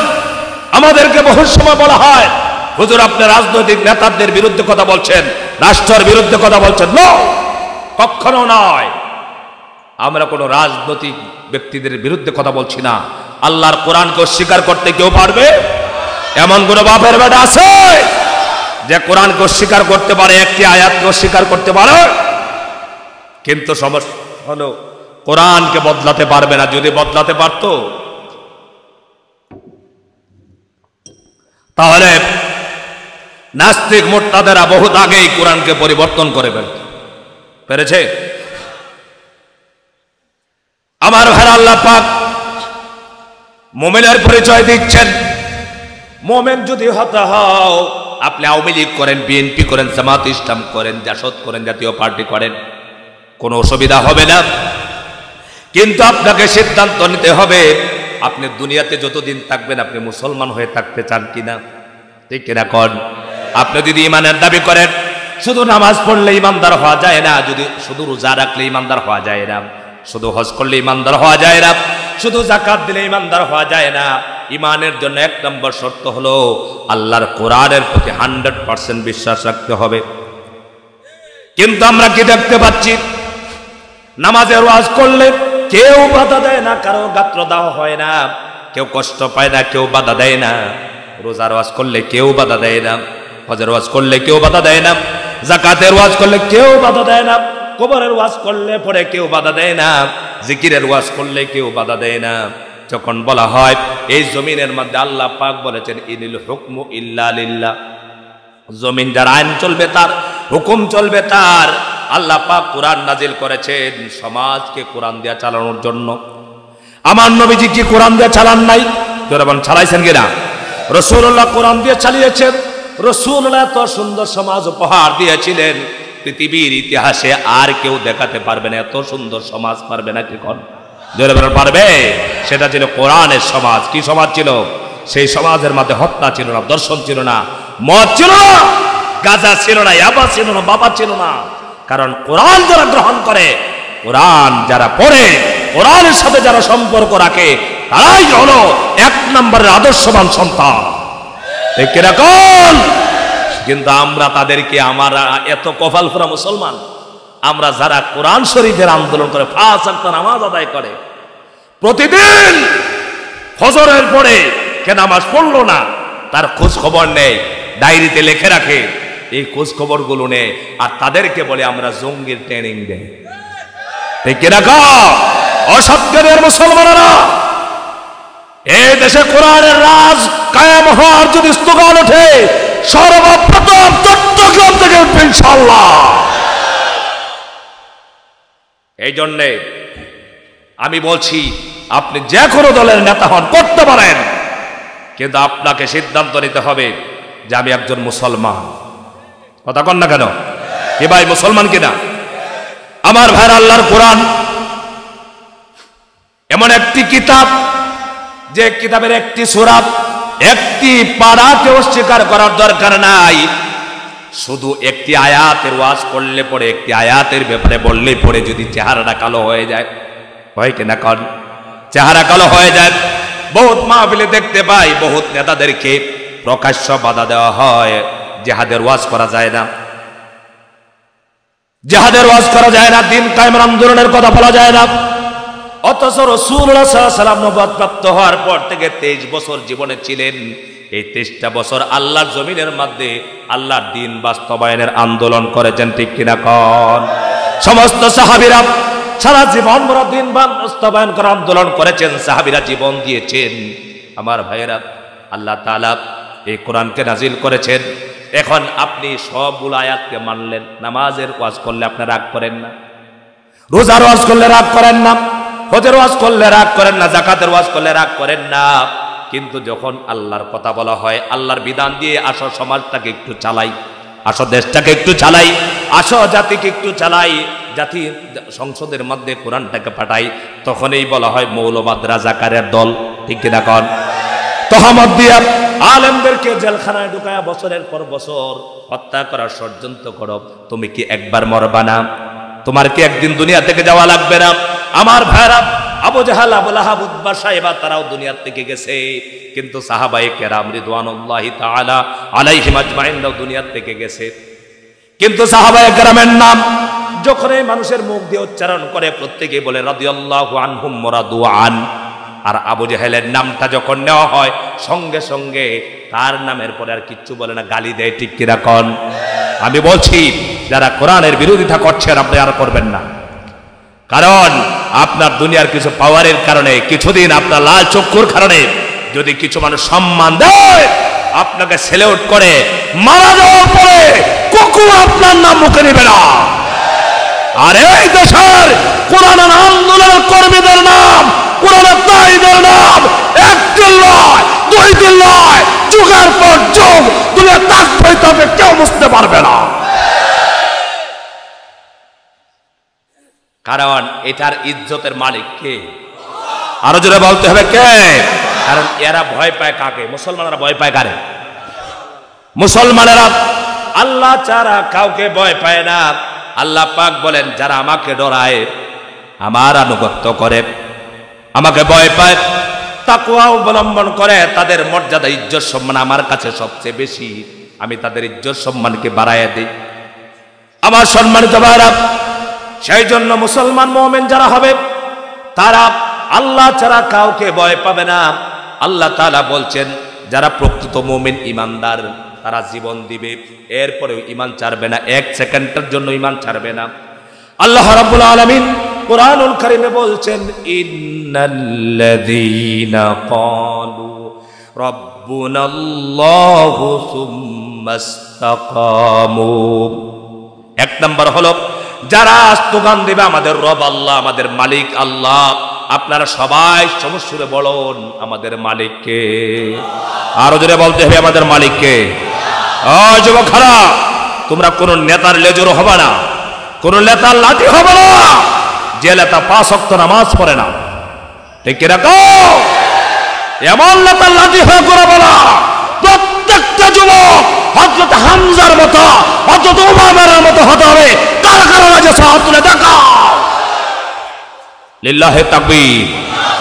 সাহাবায়ে কেরামের চেতনা দিলের মধ্যে লালন করো, দুনিয়া তো সম্মান হবে, পরকালে আল্লাহ পাক জান্নাত দিবে, ঠিক কি রাখান? মরণ তো একদিন আছে না নাই? জোরে বলেন, আছে না নাই? আছে। মরণ একদিন আছে। কুকুরের মতো মরণের চাইতে বাঘের মতো 1 সেকেন্ড বেঁচে থাকতে চাই, এমন চিন্তা যদি করো, এই যুবকেরা, তোমাদের মোকাবেলা কেউ করতে পারবে না। কারণ বাতিল শক্তি মুসলমানের সামনে সাহস পায় না। আপনারা যদি বিশ্বাস না করেন, বিভিন্ন সময় দেখেছেন কোরআনের সৈনিকরা 10টি যুবক যখন লিল্লাহে তাকবীর আল্লাহু আকবার বলে, রাজপথে নেমে যখন স্লোগান দেয়, দেখা যায় শত শত বাতিল শক্তির দলেরা কুকুরের মতো লেজ গোটায় দুই পায়ের চিপা দিয়া লেগুর দিয়া দৌড় দেয়। ঠিক না তো? সেই 2 মিনিট স্লোগান দিতে চাই, লিল্লাহে তাকবীর, স্লোগান দেন। মুসলমান হয়ে দুনিয়াতে এসেছি, মুসলমান হয়ে বেঁচে আছি, মুসলমান হয়ে মৃত্যুবরণ করতে চাই। ঠিক কিনা খান? এর ভিতরে যতই বিপদ আসবে, মুসিবত আসবে, জীবন দিব, রক্ত দিব, এরপরে বাতিলের সামনে মাথা নত করব না। এইভাবে বাঁচলে বাতিল শক্তি সাহস পাবে না। আমার ভাইরা মুসলমানেরা, ইমানদার বান্দা যারা, আল্লাহ পাক বলছেন ইন্নাল্লাযীনা ক্বালু রাব্বুনাল্লাহ, যখন বলবে নিশ্চয় আমাদের রব আল্লাহ, আমার মালিক আল্লাহ, আমার আইনদাতা আল্লাহ, বিধানদাতা আল্লাহ, এই কথা যখন বলবে, বলার সঙ্গে সঙ্গে তোমার উপরে বিপদ আসবে, মুসিবত আসবে। কি আসবে কোন? জোরে বলেন, কি আসবে? আজকে দেখবেন মুনাফিকদের উপরে বিপদ নাই, কাফের বেঈমানদের উপরে বিপদ নাই, মুসিবত নাই। যত বিপদ আপদ মুসিবত আছে সব আজকে মুমিনদের উপরে আছে না নাই? শুধু বাংলাদেশ নয়, তাম পৃথিবীতে মুসলমান যেখানে আছে, মুমিন যেখানে আছে, আমার ভাইরা সেখানে দেখবেন বিপদ। কাফের বেঈমানেরা মুসলমানদেরকে নির্যাতন করে দুনিয়া থেকে ইসলামকে বিদায় করতে চায়, কিন্তু আল্লাহ পাক কিয়ামত পর্যন্ত ইসলাম টিকিয়ে রাখবেন। একদল মর্জে মুজাহিদেরা, তারা জীবনের চাইতে বেশি ভালোবাসবে, কোরআনকে ভালোবাসবে, তারা জীবন দিবে কিন্তু ঈমান ছাড়বে না। আল্লাহ তাআলা বলছে, তোমরা যখন বলবা নিশ্চয় আমার রব আল্লাহ, তখন এই দেখবা তোমাদের বিরুদ্ধে মানুষ একদল লেগে গেছে। আহারে, আপনারা জানেন আমার নবীজি কি ওই আবু জাহেল, আবু লাহাব, ওই কাফেরেরা রাসূলুল্লাহকে আলামিন বলতো। কি বলতো বলেন? সবাই বলেন কি বলতো? এমন শুধু শেষ নয়, রাসূলুল্লাহ যখন রাস্তা দিয়ে হেঁটে যেতেন, আবু জাহেল, আবু লাহাব, এই লোকগুলি বলতো, আবু লাহাব বলতো, এই যে আমার ভাতিজা চলে যাচ্ছে, আমার ভাতিজা যাচ্ছে, আমার ভাতিজার মতো এত ভালো মানুষ এই দুনিয়াতে আর কেউ নাই, আমার ভাতিজার চরিত্র এত সুন্দর। কিন্তু যখন রাসূলুল্লাহ নবুয়ত প্রাপ্ত হলেন, আর বললেন, চাচা আপনারা মূর্তির সামনে মাথা নত করবেন না, দেবদেবীর সামনে মাথা নত করবেন না, একমাত্র দাসত্ব হবে, গোলামি হবে। ক্বালা ইয়া কওমি ইবুদুল্লাহ, কার? জোরে বলেন, গোলামি করতে হবে কার? এ দাওয়াতটুকু যখন দিলেন, সঙ্গে সঙ্গে আবু লাহাব শত্রু হয়ে গেল, আবু জাহেল শত্রু হয়ে গেল, এই কাফের বেঈমানেরা সবাই শত্রু হয়ে গেল, রাসূলুল্লাহকে আর দেখতে পারে না। এবার নবীজিকে ওই কাফের বেঈমানেরা তারা ডেকে আহ্বান করেছে, মুহাম্মদ আসো, তোমার বাড়ি আমার বাড়ি, তোমার ঘর আমার ঘর, তোমার এলাকা আমার এলাকা, তুমি আমার পাড়া প্রতিবেশী। ফিতনা ফাসাদ করে, বিভিন্নভাবে ঝগড়া ফাসাদ করে কোনো লাভ নাই। আসো ভাতিজা, আমরা মিলেমিশে চলি একসাথে।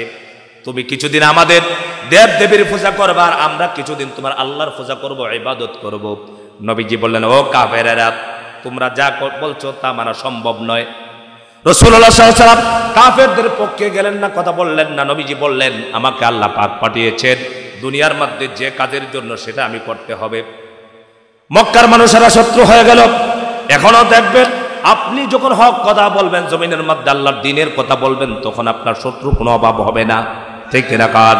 কিন্তু আমার ভাই, আল্লাহ পাক বলছেন সুম্মাস্তাকামু, ইস্তেকামত থাকতে হবে, অবিচল থাকতে হবে। কে বলেছেন? আরো জোরে বলতে হবে, কে বলেছেন?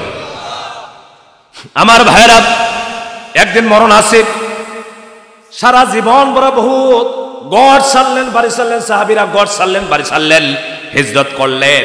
আমার ভাইরা, সমস্ত সাহাবীরা, আপনারা জানেন মক্কা শরীফে থাকতে দিল না, গড় ছেড়েছেন, বাড়ি ছেড়েছেন, একমাত্র ঈমান আনার কারণে, আল্লাহর জমিনের মধ্যে কোরআন মানার কারণে তারা গড় ছাড়লেন, বাড়ি ছাড়লেন। কিন্তু কেউ গড় বাড়ির আশা করলেন না, ঈমানের আশা করলেন। ঠিক কিনা কোন? আমার ভাইরা, আল্লাহ তাআলা বলেছেন ইস্তেকামত থাকতে হবে। তোমরা যদি ইস্তেকামত থাকতে পারো, অবিচল থাকতে পারো, তোমাদের উপরে বিপদ আসার পর তোমরা যদি অবিচল থাকতে পারো, আল্লাহ তাআলা বলছে, বান্দারে, দুনিয়া তুমি চিরদিন থাকতে পারবে না, তোমার মরণ আছে। কি আছে কোন? মরণ আছে না নাই? আল্লাহ তাআলা বলছেন, ইযা জাআ আজালুহুম লা ইস্তাখিরুনা সাআতাও ওয়া লা ইস্তাকদিমুন। তোমার যখন মরণ আসবে, তোমার যখন নিকট সময় নিকট হয়ে যাবে, তোমার একটু সময় আগানো যাবে না, পিছানো যাবে না, যার সময় তোমার মৃত্যু হয়ে যাবে। আল্লাহ পাক বলছে, বান্দারে যারা আমার জমিনের মধ্যে দিন বাস্তবায়ন করার জন্য চেষ্টা করবে, ইমানকে শক্ত করে রাখবে, ইমানকে পরিপূর্ণ করে দুনিয়ার থেকে বিদায় নেবে, অবিচল থাকবে। একদিন নয়, 2 দিন নয়, 60 বছর 70 বছর জীবন। এমন বহুত মানুষ আছে না নাই? আছে না নাই? মুরব্বীদের মধ্যে বহুত মানুষ আছে যারা বুঝমান হওয়ার পর থেকে কোরআনের আন্দোলনের সাথে আছে, মৌত পর্যন্তই আছে। কথা কন না কেন? আছে না নাই? আমি মাঝে মাঝে সাতক্ষীরায় যাই, যশোরে গতকালকে রাতে প্রোগ্রাম করে আসছি, দেখে এসেছি মুরব্বী বাবারা তারা জীবন বড় ইসলামী আন্দোলনের সাথে আছে। সুবহানাল্লাহ। আল্লাহ তাআলা বলছে, বান্দারে সুম্মাস্তাকামু, ইস্তেকামত যদি থাকতে পারো, তোমার যদি মরণ হয়ে যায়, মরণ একদিন হবেই হবে।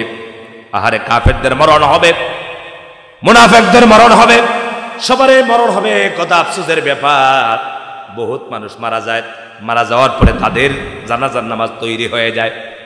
জানাজার নামাজের জন্য কাফনের ভিতরে তার লাশটাকে ঢুকায়া সামনে দাঁড়ায়া তার পুত্র সন্তানেরা, ভাইয়েরা বলছে, সমাজের ব্যক্তিরা, সমাজের ভাইয়েরা, আমার বাবা বহুত দিন আপনাদের সমাজে ছিল, আপনাদেরকে যদি কষ্ট দিয়ে থাকে আল্লাহর রাস্তায় মাফ করে দিবেন।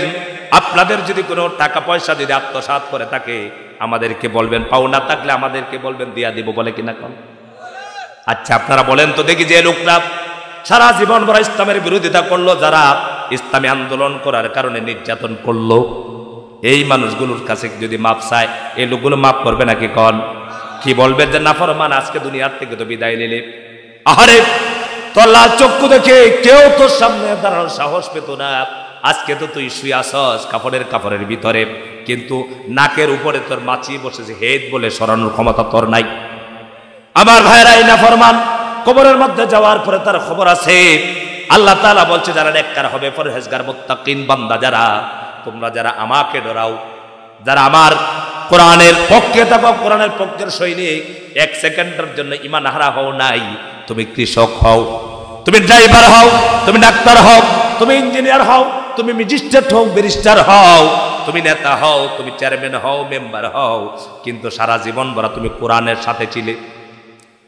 আল্লাহ তাআলা বলছে, এভাবে সারাটা জীবন যদি তুমি কাটাতে পারো, তোমার যখন মরণ হয়ে যাবে, আল্লাহ তাআলা বলছেন, সুম্মাস্তাকামু, তুমি যদি ইস্তেকামত থাকতে পারো, তাতানাজ্জালু আলাইহিমুল মালাইকাতু আল্লা তাখাফু ওয়ালা তাহজানু। এই সমস্ত মানুষের জন্য যখন মরণ হয়ে যাবে, ফেরেশতারা এসে বলবে, অভয় দিতে থাকবে, আর বলবে, বান্দারে আজকে তোর কোনো ভয় নাই, তোর কোনো চিন্তা নাই, টেনশন নাই। আল্লাহ তাখাফু ওয়ালা তাহজানু, আজকে তোমার খবরের মধ্যে ভয় নাই, চিন্তা নাই, টেনশন নাই, কারণ জমিনের মধ্যে আল্লাহ ছাড়া কাউকে ডরাও নাই। ঠিক রাখো। আপনারা কারে ডরান? জোরে বলো, কাকে ডরান? ফেরেশতারা বলবে, আজকে তোমার কোনো ভয় নাই। কাদেরকে বলবে? মোমেনদেরকে না কাফেরদেরকে? আরো জোরে বলেন, মোমেনদেরকে না কাফেরদেরকে? ইমানদারদেরকে না মুনাফিকদেরকে বলবে? এই জন্য আল্লাহ তাআলা অন্যতে বলছেন, ইয়া আইয়ুহাল্লাযীনা আমানুত্তাকুল্লাহা হাক্কা তুকাতিহি ওয়া লা তামুতুন্না ইল্লা ওয়া আনতুম মুসলিমুন। আল্লাহ তাআলা ইমানদারদেরকে ডেকে বলছেন, হারে কত আফসোসের ব্যাপার, ইমানদার হলে না, ইমানকে শুদ্ধ করলে না। ইমানকে যদি শুদ্ধ না করো, তোমার নামাজের কোনো দাম নাই, রোজার কোনো দাম নাই। বহুত মানুষ আছে নামাজ পড়ে, রোজা রাখে, হজ করে, যাকাত দেয়, কিন্তু তার অনিচ্ছাকৃতভাবে সে জানেও না সে কাফের হয়ে গেছে। ঠিক কিনা কোন? কিভাবে কাফের হয়? আপনারা প্রশ্ন করতে পারেন, হুজুর বুঝলাম না, নামাজ পড়লো আবার কিভাবে কাফের হয়? আল্লাহর কোরআন এমন একটা কিতাব, এই কিতাবের প্রতি যদি একটি আয়াতের উপরে সন্দেহ পোষণ করে, জোরে কোন কয়টি? আমার দিকে দেখার কয়টি আয়াত? জোরে বলার কয়টি? একটি আয়াত, একটি হরফ। একটি হরফকে যদি অস্বীকার করে সে কাফের হয়ে যায়। কথা কন না কেন? এমন কোন বাপের বেটা নয়, এমন কোন মুফতি নয় আমার সামনে চ্যালেঞ্জ করতে পারে যে কোরআন শরীফে সব আয়াত মেনেছে, কিন্তু বিচারের বেলা একটি আয়াতকে অস্বীকার করেছে। সব আয়াতকে মেনেছে, একটি জিহাদের আয়াতকে অস্বীকার করেছে। জিহাদের ওয়াজ করার কারণে সে রাগ করেছে, সে আর মুসলমান তাকে এমন কোন ফতোয়া কোন মুফতি দিতে পারবে না। আমার ভাইরা, মুমিন বান্দা যারা, তারা মারা যাওয়ার পরে ফেরেশতারা এসে বলবে, বান্দা তোমার কোনো ভয় নাই, তোমার কোনো চিন্তা নাই, টেনশন নাই। কারণ হলো কি, জমিনে যতদিন ছিলে ততদিন পর্যন্ত কোরআনের পক্ষে ছিলে। আহারে, কোরআনের পক্ষে থাকলে পরে, ইমানদার হতে পারলে, পরিপূর্ণ ইমান নিয়ে যদি কবরে যাওয়া যায়, তাহলে ভয় থাকবে না, চিন্তা থাকবে না। আল্লাহ রাব্বুল আলামিন বলেন, ওয়া আবশিরু বিল জান্নাহ, বান্দারে আজকে তুমি কবরের মধ্যে ঘুমিয়ে পড়ো আর জান্নাতের সুসংবাদ তুমি গ্রহণ করো। কোন সুবহানাল্লাহ। আমার ভাইরা, সেই জন্য ইমানকে কাটি করতে হবে। আর ইমানের জন্য সাহাবায়ে কেরাম কত কষ্ট করেছেন, ইমানের আন্দোলন করেছেন, কোরআনকে প্রতিষ্ঠা করার জন্য চেষ্টা করেছেন। কিন্তু ইমানদারেরা কাউকে ভয় পায় না। কোরআনুল কারীমের ভিতরে আপনারা হযরতে আসিয়ার নাম শুনেছেন। কার নাম? আল্লাহ তাআলা সূরা তাহরিমের ভিতরে আল্লাহ তাআলা কাফেরদের জন্য নূহ আলাইহিস সালাম, আল্লাহ তাআলা বলেছেন, দরাবাল্লাহু মাসালাল লিল্লাযিনা কাফারু ইমরাআতা ফিরআউন কাফারু দরাবাল্লাহু মাসালাল লিল্লাযিনা, এইভাবে আয়াতটা। এরপরে আল্লাহ তাআলা হযরতে আসিয়ার কথা বলেছেন। আল্লাহ তাআলা কাফেরদের ব্যাপারে আল্লাহ তাআলা লূতের স্ত্রীর কথা বলেছেন। হযরত লূত আলাইহিস সালাতু ওয়াস সালামের স্ত্রী ছিলেন কাফের। আমার ভাইরা, আর এই সূরার ভিতরে ফেরাউনের স্ত্রী হযরতে আসিয়ার কথা আল্লাহ পাক বলেছেন। ঈমান এনেছেন হযরতে আসিয়া। ঈমান আনার পরে ফেরাউন তাকে অকথ্য নির্যাতন করলো, এমন নির্যাতন করলো, আল্লাহ পাক যখন হযরতে মূসা আলাইহিস সালাতু ওয়াস সালামকে বললেন, ইযহাব ইলা ফিরআউনা ইন্নাহু তাগা, মূসা তুমি মূসা ফেরাউনকে দাওয়াত দাও। ফেরাউন সীমা অতিক্রম করে ফেলেছে, সীমা লঙ্ঘন করে ফেলেছে। আজও ফেরাউনের চরিত্র মানুষ আছে না নাই? আরো জোরে বলেন, ফেরাউনের চরিত্র মানুষ আছে না নাই? কিন্তু ফেরাউন কি দুনিয়াতে আছে না নাই? ফেরাউন মিশরের জাদুঘরে আছে। দুনিয়ার কোন শাসকের লাশ এখন পর্যন্ত রাখা হয় নাই। একটি লাশ আছে, সেটা হলো ফেরাউন। কারণ ফেরাউন সবচাইতে বেশি ইমানদারদেরকে নির্যাতন করেছিল। ঠিক রাখুন, যারা ইমানদারদেরকে নির্যাতন করে তারা কিয়ামতের ময়দানে ফেরাউনের কাতারে মধ্যে দাঁড়াতে হবে, মুসলমানদের কাতারে তাদের জায়গা হবে না। কারণ কি, আল্লাহ তাআলা হাশরের ময়দানে একটি অর্ডার করবেন, বলবেন, ওয়ামতাজুল ইয়াউমা আইয়ুহাল মুজরিমুন। হাশরের ময়দানে ওই নাফরমানেরা, কোরআন বিদ্বেষীরা, কোরআনের আন্দোলনের কর্মীদের বিরোধী লোকেরা, আজকে তোমরা আমার মুমিন বান্দাদের থেকে পৃথক হয়ে যাও, আজকে একসাথে আর থাকতে পারবে না।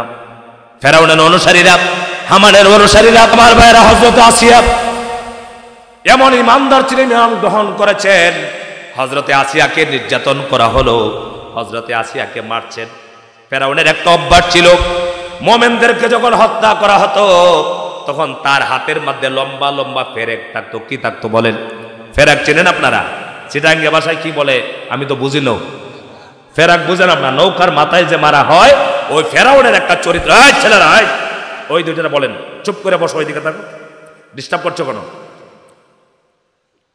ফেরাউনের একটা অভ্যাস ছিল, মানুষকে যখন হত্যা করত হাতের মধ্যে ফেরেক মারিয়া, পায়ের মধ্যে ফেরেক মেরে শোয়াতো, এরপরে হত্যা করত। যেরকম নওজবিল্লাহ। এই জন্য আল্লাহ তাআলা কুরআনুল কারীমে ফেরাউনের ব্যাপারে বলেছেন, ওয়া ফিরআউনা যিল আওতাদ। আল্লাহ তাআলা ফেরাউনকে ফেরেগলা বলেছেন, আখ্যা দিয়েছেন, আখ্যায়িত করেছেন ফেরেগলা বলে। হযরতে আসিয়া ঈমান এনেছেন। ফেরাউন বলছি, আসিয়া তুমি কার উপরে ঈমান আনলা? ঈমান আনার কারণে তোমার কি অবস্থা হবে তুমি জানো না কি? তোমার জীবন দিতে হবে। তুমি কার উপরে ঈমান আনলা?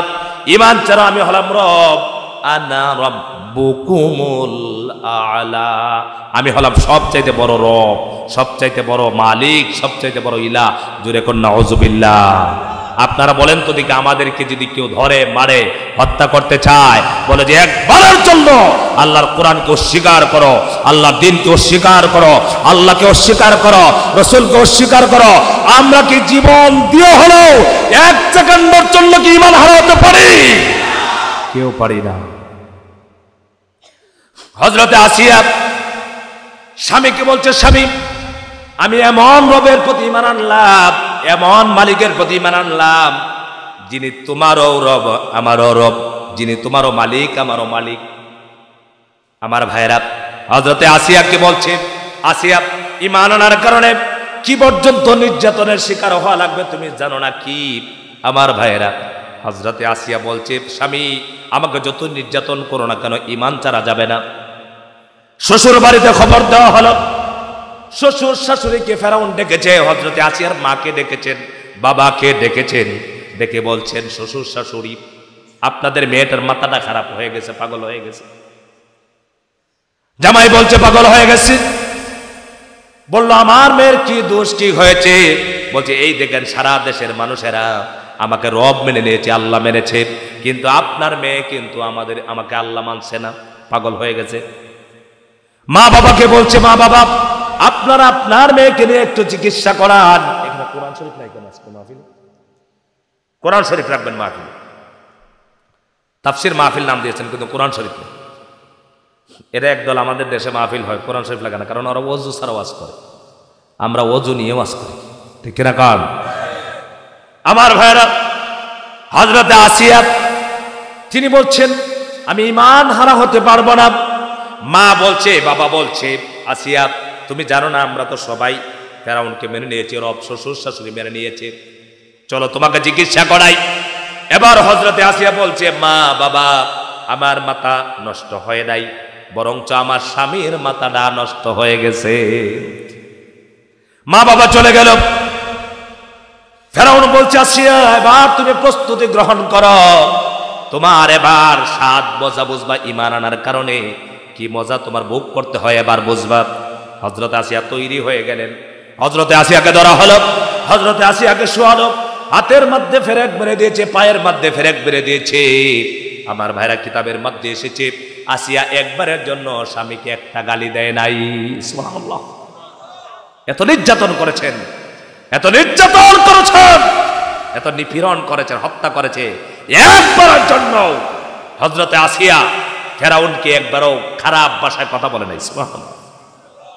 শেষ জীবনটা দেওয়া পর্যন্ত স্বামীর মনে কষ্ট পায় এমন কষ্টবোধক একটা শব্দ ব্যবহার করলেন না। ও মারা, অনেক মা বোনের আপনারা এসেছেন, হযরতে আসিয়ার আদর্শে আদর্শিত হবেন।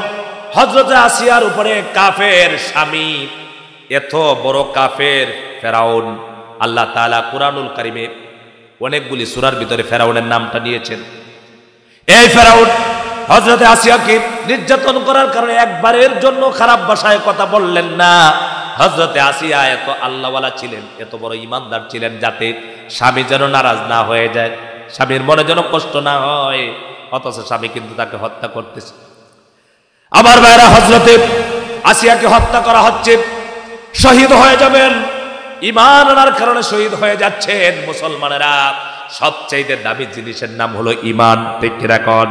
সব আছে কিন্তু ঈমান নাই, কিয়ামতের ময়দানে আজাদ হবে না, আপনি জান্নাত পাবেন না। হযরতে আসিয়াকে শাহাদাত বরণ করানো হচ্ছে। আল্লাহ তাআলা হযরতে জিবরাইল আলাইহিস সালামকে বললেন, জিবরাইল আমার বান্দি আসিয়ার কাছে যাও, গিয়ে জিজ্ঞেস করো আমার আসিয়া কি চায়। আমার ভাইরা, আল্লাহ তাআলা বলছেন, দরাবাল্লাহু মাসালাল লিল্লাযিনা আমানু ইমরাআতা ফিরআউন ইয ক্বালাত রাব্বি ইবনিলি ইনদাকা বাইতান ফিল জান্নাহ ওয়া নাজ্জিনি ফিরআউনা ওয়া আমালিহি ওয়া নাজ্জিনি মিনাল কওমিজ যালিমিন। আল্লাহ তাআলা সূরা তাহরিমের ভিতরে কিয়ামত পর্যন্ত ঈমানদারদের জন্য, ঈমানদার মহিলাদের জন্য দৃষ্টান্ত দিয়েছেন। দুনিয়ার মহিলারা, একজন আসিয়া, তিনি ছিলেন ঈমানদার একজন মহিলা, ফেরাউনের ঘরের মধ্যে তিনি ছিলেন। হযরতে আসিয়ার কাছে যখন জিবরাইল আলাইহিস সালাম এসেছেন, আসার পরে হযরতে আসিয়াকে ডেকে বলছে, আসিয়া তুমি কি চাও, আল্লাহর কাছে কি চাও?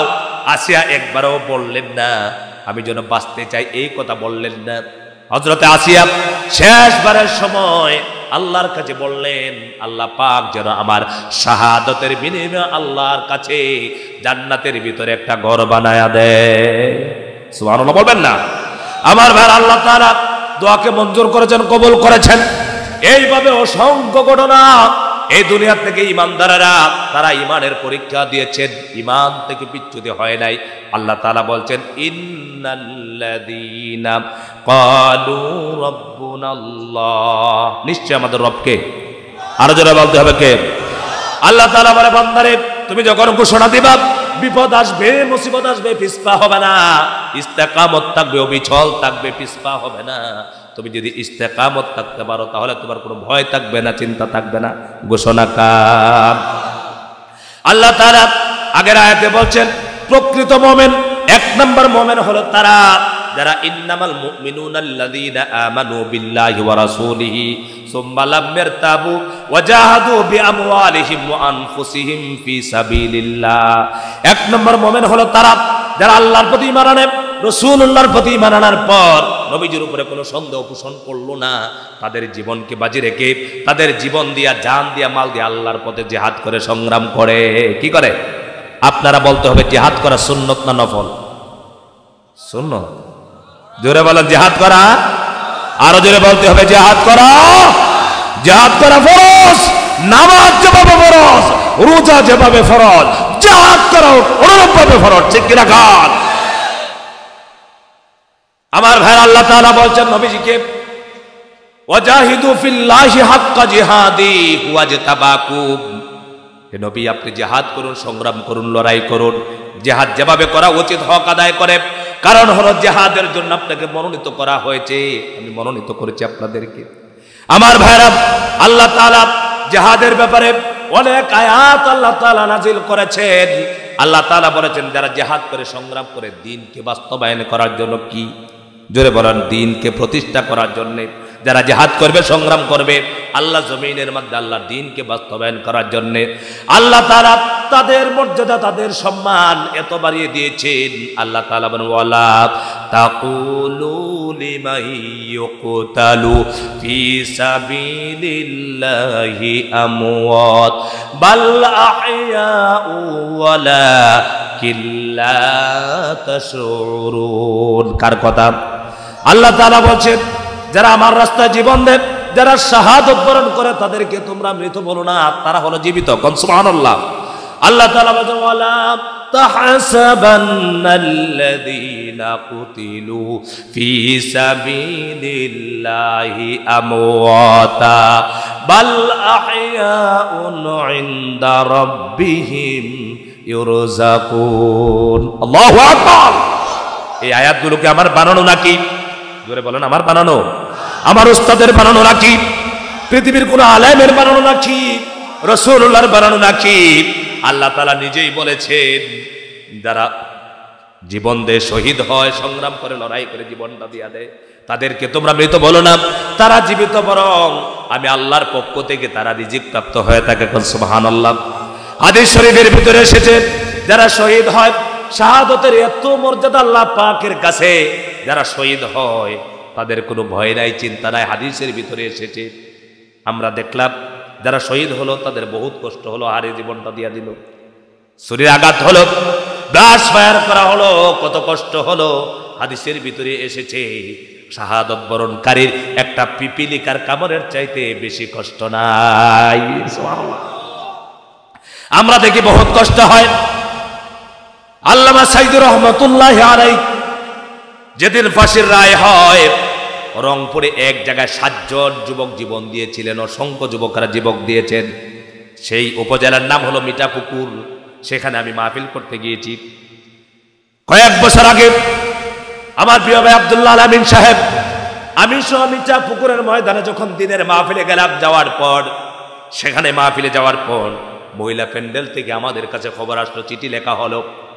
চিঠি লেখার পরে চিঠিতে লেখা আছে, হুজুর আমাদের জন্য দোয়া করবেন, আমরা 7টি মা এখানের মধ্যে উপস্থিত আছি, আমরা 7টা মা এখানে এসেছি, আমাদের সন্তানগুলোকে দ্বীনের জন্য, কোরআনের জন্য ওয়াকফ করে দিয়েছিলাম।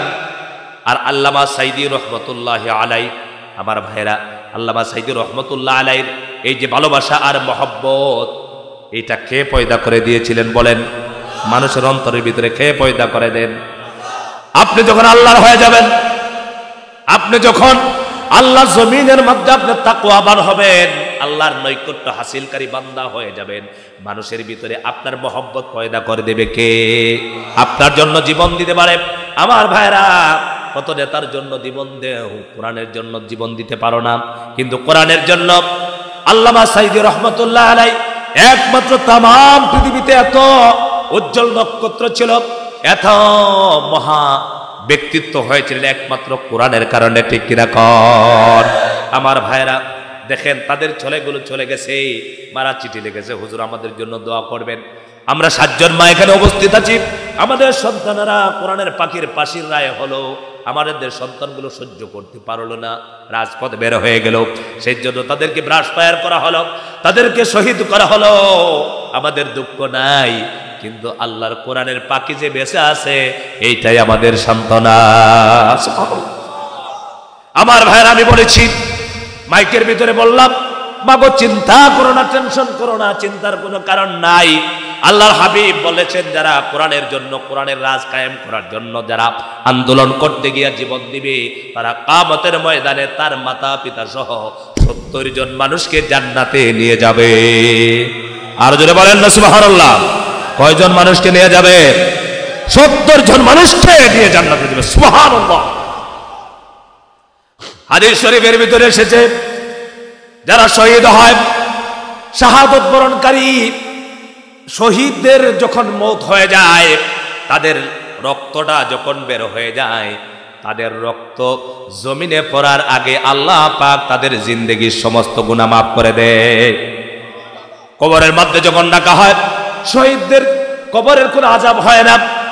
কবরের মধ্যে যখন রাখা হয়, কবরে সওয়াল জব হবে না, এবং কিয়ামতের দিন ভূমিকম্প হবে, বিশাল কম্পন হবে। আল্লাহ তাআলা বলছেন, আল কারিআতু মাল কারিআ, বিকট শব্দ হবে, বেকার আওয়াজ হবে। ইয়া আইয়ুহান নাসু তাকু রাব্বাকুম ইন্না জালজালাতাস সাআতি শাইউন আযীম ইয়াওমা তারাউনাহা তাযহালু কুল্লু মুরদিআতিন আম্মা আরদাত ওয়া তাদাউ কুল্লু যাতি হামলিন হামলাহা ওয়া তারান নাসা সুকারা ওয়া মা হুম বিসুকারা ওয়ালাকিন্না আযাবাল্লাহি শাদীদ। যেদিন কম্পন হবে, মানুষগুলো পাগলের মতো, মাতালের মতো ছোটাছুটি করবে, আসমান জমিন সব চূর্ণ বিচূর্ণ হয়ে যাবে। সেই দিন শহীদরা এমন নিরাপদে থাকবে, শহীদরা কবরের ভিতরে থেকে কোনো আওয়াজে তারা শুনতে পাবে না। বলেন আল্লাহু আকবার। আমার ভাইরা, কিয়ামতের ময়দানে শহীদেরা তারা রক্ত মাখা অবস্থায় হাসরের ময়দানে উঠবে, তাদের রক্ত মাখা অবস্থায় উঠবে। তাদেরকে এই জন্য শহীদ যারা হয়, তাদেরকে গোসল দেওয়া হয় না, বিনা গোসলেই তারা দাফন করা হয়। আমার ভাইরা, হাদিস শরীফের ভিতরে এসেছে, যত মানুষ জান্নাতের ভিতরে প্রবেশ করবে, জান্নাতে একবার প্রবেশ করার পর তারা আর দুনিয়াতে আসার জন্য আকাঙ্ক্ষা করবে না। কি করবে না? কোন আল্লাহ তাআলা মুমিন বান্দাদের মেহমানদারির জন্য আল্লাহ তাআলা জান্নাতুল ফেরদাউস রেখেছেন। আল্লাহ তাআলা বলছেন, ইন্নাল্লাযীনা আমানু ওয়া আমিলুস সালিহাতি কানাত লাহুম জান্নাতুল ফিরদাউসি নুজুলা। নিশ্চয় মুমিনদের জন্য মেহমানদারি করার জন্য আল্লাহ তাআলা আপ্যায়ন করার জন্য রেখেছেন জান্নাতুল ফিরদাউস। আর এই জান্নাতুল ফিরদাউসের মধ্যে মানুষ কতদিন থাকবে? খালিদিনা ফিহা লা ইয়াবগুনা আনহা হিওয়ালা। জান্নাতের ভিতরে অনন্তকাল থাকবে, কিন্তু জান্নাত থেকে একবার বাহিরে আসার জন্য, দুনিয়াতে আসার জন্য, বের হওয়ার জন্য আকাঙ্ক্ষা করবে না। একমাত্র একদল মানুষ ছাড়া দুনিয়াতে আসার আকাঙ্ক্ষা করবে না। কোন সুবহানাল্লাহ। একদল মানুষ কারা? শহীদেরা। কোন সুবহানাল্লাহ। শহীদেরা কি বলবে? আল্লাহ তাআলা জান্নাতের ভিতরে যখন শহীদেরা প্রবেশ করবে, শহীদরা বলবে, আল্লাহ পাক আমাকে আবার দুনিয়াতে দাও, পাঠিয়ে দাও তোমার দ্বীনের জন্য, তোমার কোরআনের জন্য, তোমার কোরআনের রাজ কায়েম করার জন্য আন্দোলন করতে গিয়া আবার জীবনটা দিয়ে আসি। একবার নয়, দুইবার নয়, আমি 10 বার আমার জীবনটা দিয়ে দিতে যাই। কোন সুবহানাল্লাহ। ও মুসলমানেরা, এই দেশে আমরা আছি, এই দেশের সন্তান আমরা। আল্লাহর জমিনে আল্লাহ কোরআন পাঠিয়েছেন। আমরা সংসদে নায়ক পাঠিয়েছি, নায়িকা পাঠিয়েছি, গায়ক পাঠিয়েছি, গায়িকা পাঠিয়েছি। আগামীতে আল্লাহর কোরআনকে সংসদে পাঠানোর জন্য কারা কারা তৈরি আছে হাত তুলে দেখাও।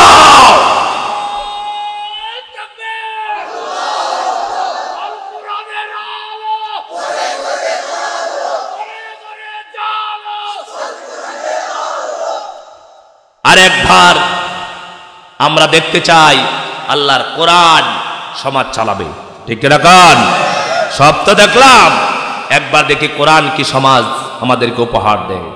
এই কোরআনের সমাজ যখন কায়েম করতে চাইবেন তখন কিন্তু পিঠের চামড়া থাকবে না, ঠিক না? কান বছরের পর বছর জেল কাটতে হবে। হায়রে আমির হামজা, মুফতি আমির হামজা কতদিন জেল কাটছে, ঠিক কিনা? কোন কোন নেতা নেত্রীর বিরুদ্ধে কথা বলেন একমাত্র হক কথা বলার কারণে। এই জন্য যারা হক কথা বলার কারণে, যারা নির্যাতন করো, মানুষকে অত্যাচার করো, ওরা থাকতে দাও না, বাড়িতে থাকতে দাও না, তোমরাও মারা যাবা, তারাও মারা যাবে, ঠিক কিনা? গান আসরের ময়দানে বিচার হবে, মারা যাওয়ার পরে কবরের মধ্যে প্রশ্ন করা হবে, মার রাব্বুকা, আজ বল দুনিয়াতে তোর রব কে ছিল, তোর মালিক কে ছিল, কার পাচাটামি করেছিলে, আজ বল। এই মানুষগুলো কি বলবে জানেন?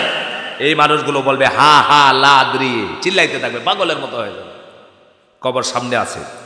কোরআন বিদ্বেষীদেরকে বলছি, তুমি যে কোনো দলের কর্মী হতে পারো, নেতা হতে পারো, অসুবিধা নাই, কিন্তু তুমি একজন ইমানদার হয়ে কবরে যেতে যদি চাও, কোরআনের বিরোধিতা করো না, কোরআনের দায়ীদেরকে মেরো না, কোরআনের দায়ীদের বিরুদ্ধে মামলা দিও না, তাহলে কবরে যাওয়ার পরে কিন্তু তোমার অবস্থা খারাপ হবে। কবরে তিনটা সওয়াল আছে না নাই? এক নাম্বার কি? মার রব্বুকা, দুনিয়াতে আমাদের রবকে। এই মানুষগুলো বলতে পারবে না রব্বি আল্লাহ, তাদের মুখে আসবে না, জবানে আসবে না। তারা বলবে হ্যাঁ হ্যাঁ আপনি কিছু জানি না, আমি কিছু জানি না। কারণ জানে না তো, সারা জীবন তো খালি বিরোধিতাই করছে, সারা জীবন তো কোরআনের রবকে রব হিসেবে মানে নাই।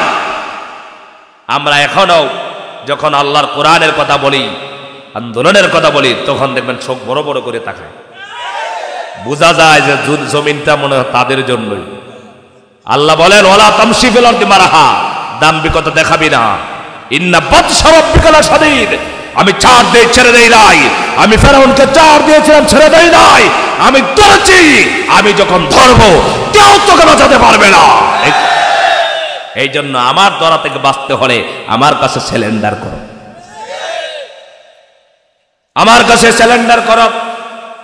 এজন্য আমার ভাইরা, মুমিন হতে হবে। মুমিন বান্দার পরিচয় আল্লাহ তাআলা দিচ্ছেন। আল্লাহ তাআলা বলছেন প্রকৃত মুমিন হলো তারা, ইমানদার হলো তারা যারা এক নাম্বার ঈমান আনে আল্লাহর উপরে, দুই নম্বর রাসূলুল্লাহর উপরে, তিন নম্বর হলো রাসূলুল্লাহর উপরে কোনো সন্দেহ পোষণ করে না। তাদের জান দিয়ে, তাদের জীবন দিয়ে, তাদের মাল দিয়ে আল্লাহর পথে জিহাদ করে, সংগ্রাম করে, লড়াই করে। আমার ভাইরা বলেন তো দেখি, জিহাদ মানে কি মারামারি নাকি? আপনারা যদি জিহাদের যদি সংজ্ঞা ভালো করে না পান, আমাদের কলিজার টুকরা কোরআনের পাখি আল্লামা সাইদি রহমাতুল্লাহি আলাইহি জিহাদের ব্যাপারে সুন্দর তাৎপর্যপূর্ণ আলোচনা আছে। হারে কি সম্পদ আমাদের জন্য রেখে গেছেন, কি সম্পদ আমাদের জন্য রেখে গেলেন, মানুষ বুঝলে না। কারণ হলো এই দুনিয়াটা থেকে, এই দেশটাকে কোরআন শূন্য বানাতে চাই, কিন্তু কোরআন শূন্য বানানো সম্ভব নয়, ঠিক না? আমার ভাইরা, কোরআন শূন্য বানাতে পারবে না। তিনি বয়ান করেছেন, জিহাদের ব্যাপারে ওয়াজ করেছেন, যদি ভালো করে বুঝে তাহলে আর জীবনে জিহাদের বিরুদ্ধে কথা বলতো না, ঠিক কিনা? কিন্তু নাস্তিক মুরতাদেরা চুরে নাকি শুনে ধর্মের কাহিনী, চোরদেরকে যদি আপনি ধর্মের কাহিনী শোনান তারা কিন্তু বুঝবে না, ঠিক কিনা? আমাদের দেশের এক নাস্তিকের কথা বলবো, এই নাস্তিকের বাড়ি আমার বাড়ির পাশে, বলবো নাম বলবো? এই দেশের পুলিশ, আর্মি, বিজিবি, তারা আমাদের শত্রু নয়, তারা আমাদের বন্ধু, ঠিক কিনা? সেই দিন আমি টেকনাফ থেকে, মাহফিল থেকে আসতেছিলাম, কক্সবাজার আসবো, গাড়ি নিয়ে গেছি। ড্রাইভার সাহেব 12টার পরে কই ভয় পাচ্ছিল। ড্রাইভার সাহেব বারে বলছে, হুজুর এই যে সামনে কিন্তু পুলিশে ধরবে, আর আপনাকে দেখলে কোনটা করে এটা আমি জানি না। আমি বললাম কিচ্ছুই হবে না ইনশাআল্লাহ। আমার ভাইরা সামনে এসেছি, পুলিশ অফিসার দুইজন আমার সামনে দাঁড়ায়া প্রথমে বললেন, হুজুর আসসালামু আলাইকুম, কেমন আছেন আপনি? সুবহানাল্লাহ বলবেন না? বলছে হুজুর আমরা ওইদিকে ডিউটিতে গিয়েছিলাম, আসার সময় শুনে এসেছি আপনি দোয়া করতেছেন, কিন্তু সময়ের অভাবে দোয়াতে শরীক হতে পারিনি। বলল হুজুর একটু দোয়া করেন আমাদের জন্য। টেকনাফের কথা বলছি। একটু আগালাম, সামনে আসার পর দেখলাম বিজিবি ভাইয়েরা দাঁড়ায় আছে, যুবকেরা, বিজিবি সদস্যরা, যুবক ভাই দাঁড়ায় আছে কয়েকজন। আমাকে দেখেই বলছে, গাড়ি চেকের মধ্যে দূরের কথা, দূর থেকে বলছে আসসালামু আলাইকুম, হুজুর কেমন আছেন আপনি? বলছে হুজুর আপনি তো মাহফিলে গেছেন, আপনাকে তো ইউটিউবে আমরা দেখি, ওয়াজ শুনি, হুজুর আমাদের জন্য একটু দোয়া করেন হুজুর। আমি বলতে চাই, এই দেশের আর্মি বলেন, বিজেপি বলেন, পুলিশ বলেন, র্যাব বলেন, এরা ইসলামী আন্দোলনের কর্মীদের বিরুদ্ধে নয়। কিছু পাঁচটা গোলাম নাস্তিক মুরতাদ বেঈমানেরাই মুসলমানদের কোরআনের বিরুদ্ধে কথা বলা ঠিক কিনা? আগামীতে নাস্তিক মুরতাদের যদি কথা বলে জুতা ফেরা করতে কারা কারা রাজি আছে হাত তুলে দেখা। আমার ভাইরা, এই দেশে নাস্তিক মুরতাদেরা ইমানদারদেরকে মানুষের কাছে জঙ্গি বানায়। কি বানায়? এক নাস্তিকের নাম হলো ডক্টর জাফর ইকবাল, নাম শুনছেন আপনারা? ওর বাড়ি আমার বাড়ির পাশে।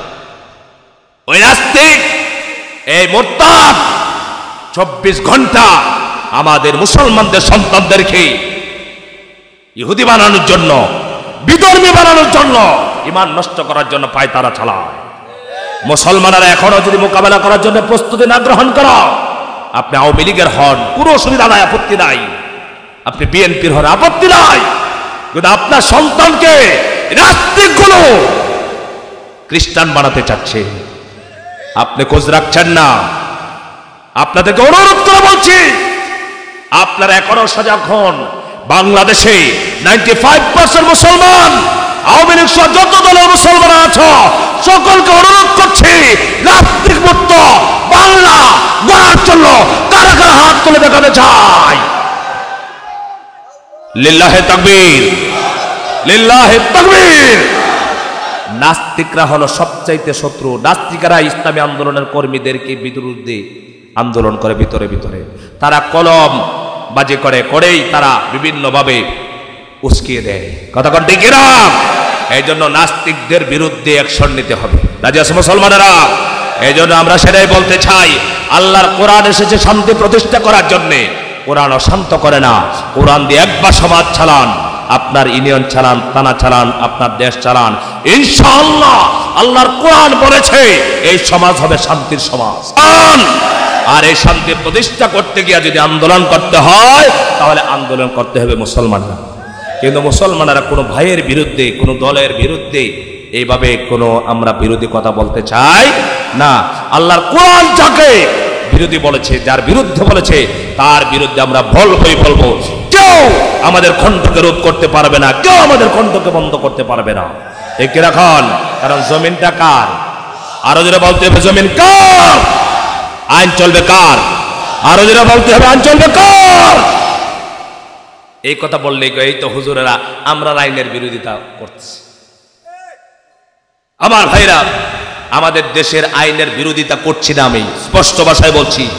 আমাদের দেশের আইন যেটা আছে সেটা লিখেছেন ডক্টর কামাল, আরো কিছু আইনমন্ত্রীরা মিলে। কিন্তু সেই আইন পরিবর্তন করা সম্ভব কিনা কন? কথা কন না কেন? সম্ভব কিনা কন? কিন্তু আল্লাহ তাআলা ১৫০০ বছর আগে যে আইন দিয়েছেন, চুরি করলে কি বিচার হবে, জেনা করলে কি বিচার হবে, মদ পান করলে কি বিচার হবে, সেই আইন কি দুনিয়ার সমস্ত প্রেসিডেন্ট মিলে একটা আইনকে পরিবর্তন করা সম্ভব? আর জোরে বলতে হবে পরিবর্তন করা সম্ভব? সম্ভব না। যে আইন পরিবর্তন করা সম্ভব নয়, সেই আইনের মালিক কে? একমাত্র। দুনিয়ার কোন আইন দিয়া 100% শান্তি প্রতিষ্ঠা সম্ভব নয় আল্লাহর আইনকে বাদ দিয়া। সেই জন্য আল্লাহর আইনে একমাত্র সুন্দর সমাজ গঠন করতে পারে, রাষ্ট্র গঠন করতে পারে। ঠিক কিনা কন? আমার ভাইরা, আল্লাহ তাআলা সেই কোরআনে বলেছেন ওয়াসারিকু ওয়াসারিকাতু ফাকতাউ আইদিয়াহুমা। চোর যদি ধরা পড়ে, নারী হোক পুরুষ হোক, আল্লাহ তাআলার বিধান কি? হাত কেটে ফেলো। এই বিধানটা কার? আরো জোরে বলতে হবে বিধান কার? আমি আপনাদেরকে বোঝাতে চাচ্ছি যে মানুষের তৈরি করা আইন আর আল্লাহর আইনের পার্থক্যটা কি। আপনাদের চট্টগ্রাম জেলায় চোর ধরা পড়ছে, চুরি আছে না? চুরি হয় না? চোর ধরা পড়ছে, আপনারা বিরক্ত হচ্ছেন? বিরক্ত হচ্ছেন আপনারা? চোর ধরা পড়ছে। তো জেলা প্রশাসক সাহেব তিনি অর্ডার করলেন আগামী মঙ্গলবারে চোরের বিচার হবে সার্কিট হাউস ময়দানে, চট্টগ্রাম সার্কিট হাউস ময়দানে। আর বিচারটা হবে আল্লাহর কোরআন দিয়া। কি দিয়া হবে? আল্লাহর কোরআন দিয়ে বিচারটা হলে কি হবে বলেন? কথা বলেন না কেন? হাত কেটে ফেলবে। এই অর্ডার যখন হবে, বর্তমান ফেসবুক ইন্টারনেটের যুগে এই সার্কিট হাউস ময়দানে 2-4 জন লোক জমা হবে নাকি? 2-4 জন হবে না লক্ষ লক্ষ মানুষ হবে? লক্ষ লক্ষ মানুষ জমা হয়ে যাবে, লক্ষ লক্ষ মানুষ যাবে তামাশা দেখার জন্য। কারণ চোর ধরা পড়েছে, এই চোরের হাত কাটা হবে। আমরা দেখতে চাই এই লক্ষ লক্ষ মানুষের ভিতরে 200-400 চোরও তো যাবে। কথা কন না কেন? না গেলেও চোরের কানে কিন্তু সংবাদ পৌঁছে যাবে যে মোংলা চোরার কিন্তু আজকে হাত কাটা হইতেছে। ঠিক না খান? আর যতজন ভালো মানুষ আছে, একটা কথা আছে আমাদের দেশে, অভাবের স্বভাব নষ্ট হয়। ওগুলাও বলবে স্বভাব নষ্ট করা যাবে না, অভাবের মাঝে সবর করা লাগবে। কারণ যদি স্বভাব নষ্ট করি ধরা পড়ে আমার হাত যাবে। ওই লোকটা যখন হাত কাটা হবে, একটা লোকের হাত কাটা দেখে আরো শত শত চোর জীবনের জন্য ভালো হয়ে যাবে। কথা বলে ঠিক কিনা? কোরআনের আইন কিন্তু মানুষের তৈরি করা আইন হলো চোর যখন ধরো তাকে জেলখানায় ঢুকাও, জেলখানার ভিতরে 3 মাস থাকবে, এরপরে পিছনের দরজা দিয়ে বের হয়ে চলে আসবে। আমার ভাইরা, যে চোরটা চুরি করে জেলখানায় 3 মাস পর্যন্ত ছিল, সেই চোরটা 3 মাস পরে এবার ডাকাত হয়ে বের হলো, সমাজের মধ্যে এসেছি, এসে সবাইকে ডেকে বলছে আর ভয় নাই, চিন্তা নাই, জেলখানায় গেলে পরে কি হয় সব দেখে এসেছি। কিন্তু আমার ভাইরা কিচ্ছু হলো না, জেল হলো না, 3 মাস থাকতে হলো না। শুধুমাত্র আল্লাহর কোরআন বলেছে, আল্লাহর বিধান বলেছে, কোরআন দিয়ে আইন জারি করে একটা হাত কেটে দাও, জীবনের জন্য সাবধান হয়ে যাবে। এই লোকটা যখন সমাজের মধ্যে হাঁটাচলা করবে, একজন নারী দেখুক, পুরুষে দেখুক, দেখার সঙ্গে সঙ্গে বলবে ওইটা হলো মংলা চোরা। কারণ হলো কত চুরি করছিল, এই জন্য তার হাত কাটা হলো। এই থেকে সাবধান হয়ে যাবে, শত শত মানুষ সাবধান হয়ে যাবে। আল্লাহর কোরআনের বিধান সমাজকে এত সুন্দর করতে পারে, কিন্তু এগুলো না করে আমরা মন গড়া আইন বানায়া, যখন আমাদের তৈরি করা আইন দিয়া যখন মানুষের চরিত্রকে সুন্দর করতে চাই, সুন্দর কিন্তু হচ্ছে না। ঠিক কিনা কন? না সুন্দর হয়েছে? 100% সুন্দর সম্ভব নয়। এই জন্য যুবকদের যুবতীদের চরিত্র যদি ভালো করতে হয়, জাতি অশান্ত সমাজকে যদি শান্ত করতে হয়, তাহলে কোরআন ছাড়া আর বিকল্প কোনো কিতাব নাই। ঠিক কিনা কন? এই জন্য আমার ভাইরা, সমাজ থেকে অশান্তি দূর করার জন্য, রাষ্ট্র থেকে অশান্তি দূর করার জন্য আমার সমস্ত দলের ভাইদেরকে বলছি, আপনারা ভুল বুঝবেন না, আপনাদের বিরুদ্ধে বলছি না, কারো বিরুদ্ধে বলছি না। আপনি একজন মুসলমান, কোরআনের ভিতরে আইন আছে, এটা মানতে হবে। কোরআনের ভিতরে নামাজের কথা আছে, স্বীকার করতে হবে। রোজার কথা আছে, স্বীকার করতে হবে। হজের কথা আছে, স্বীকার করতে হবে। যাকাতের কথা আছে, স্বীকার করতে হবে। আল্লাহর দ্বীনকে বাস্তবায়ন করার জন্য আন্দোলনের কথা আছে, জিহাদের কথা আছে। এগুলোকে 100% মানলে আপনি ইমানদার। ঠিক না গাল? আপনি যে কোনো দল করতে হবে, ইমানের ব্যাপারে, কোরআনের ব্যাপারে আপনি দলবাজি করলে হবে না। আপনি কোরআনের পক্ষের সৈনিক থাকতে হবে। এরপরে হলো আপনার দল, আগে হলো আপনার দিন। 1 নম্বর হলো আপনার দিন। আমাদের দেশে শেরে বাংলা একে ফজলুল হক নাম শুনেছেন? শেরে বাংলার পাঠ আপনারা পড়েছেন বইয়ে? এই শেরে বাংলা একে ফজলুল হক ছিলেন একজন ইমানদার ব্যক্তি। তিনি কলকাতা, আপনার কলকাতা কোর্টে তিনি একটা মামলায় লড়ছেন। তখন তিনি বিরুদ্ধে যখন বিভিন্ন অভিযোগ করা হচ্ছিল, বলা হয়েছিল যে তিনি হিন্দুদের পক্ষে যে কথা বলেন, তখন তিনি একটি বাক্য উচ্চারণ করেছিলেন। তিনি বলেছিলেন, আমি শেরে বাংলা একে ফজলুল হক, 1 নম্বর হলো আমি মুসলমান, 2 নম্বর হলো আমি বাঙালি। কথা বল ঠিক কিনা? 1 নম্বর আমি মুসলমান, 2 নম্বর আমি বাঙালি। আমি প্রথমে বাঙালি, পরে মুসলমান নই। আমরা মুসলমান না বাঙালি? প্রথমে মুসলমান না বাঙালি? প্রথমে আমি মুসলমান, প্রথমে আমি ইমানদার, এরপরে আমি বাঙালি। ঠিক না গান? এই জন্য ইমান থাকবে আগে, সর্বপ্রথম আমার দিন, এরপরে আমার দুনিয়া। আজ কিছু দুনিয়া লোভী শুধু পা চাটারা খালি দুনিয়া দুনিয়া করছে, আর ইসলামের বিরোধিতা করছে, ইমান নষ্ট করছে। সেই জন্য ইমান ছাড়া নাজাত পাওয়া যাবে হাসরের ময়দানে আল্লাহ তাআলার সামনে। কোন বাহাদুরের বাহাদুরি চলবে না, চলবে চলবে না। এই জন্য পরকালকে ভয় করুন, আল্লাহর কোরআনের বিরোধিতা করবে না। সবাই আমরা কোরআনের সাথে কতদিন পর্যন্ত থাকবো? জোরে বলেন কতদিন? যদি এই কোরআন শরীফের জন্য যদি আল্লাহর দ্বীনের জন্য যদি জীবন দেওয়া লাগে, গড় যদি সারণ লাগে, বাড়ি যদি সারণ লাগে, তাহলে রাজি আছি তো ইনশাআল্লাহ। কিন্তু কাউকে আমরা মারামারি করার জন্য নয়, কার জায়গা দখল করার জন্য নয়, কার চেয়ার দখল করার জন্য নয়। আল্লাহর জমিন আল্লাহর কোরআনের পক্ষে থাকবো, আল্লাহর কোরআন যা বলেছে তা আমরা মেনে চলবো, কোরআন অনুযায়ী জীবন চালাবো, কোরআন মানবো, কোরআনকে প্রতিষ্ঠা করার জন্য আন্দোলন করেছি, করব। এতে যদি জীবন দেয় জীবন দিয়ে দিব। এরপরেও এক সেকেন্ডের জন্য পিছপা হবে না, বাতিল শক্তির সামনে মাথা নত হবে না। কারা কারা মাথা নত করবো না, হাত তুলে দেখায়।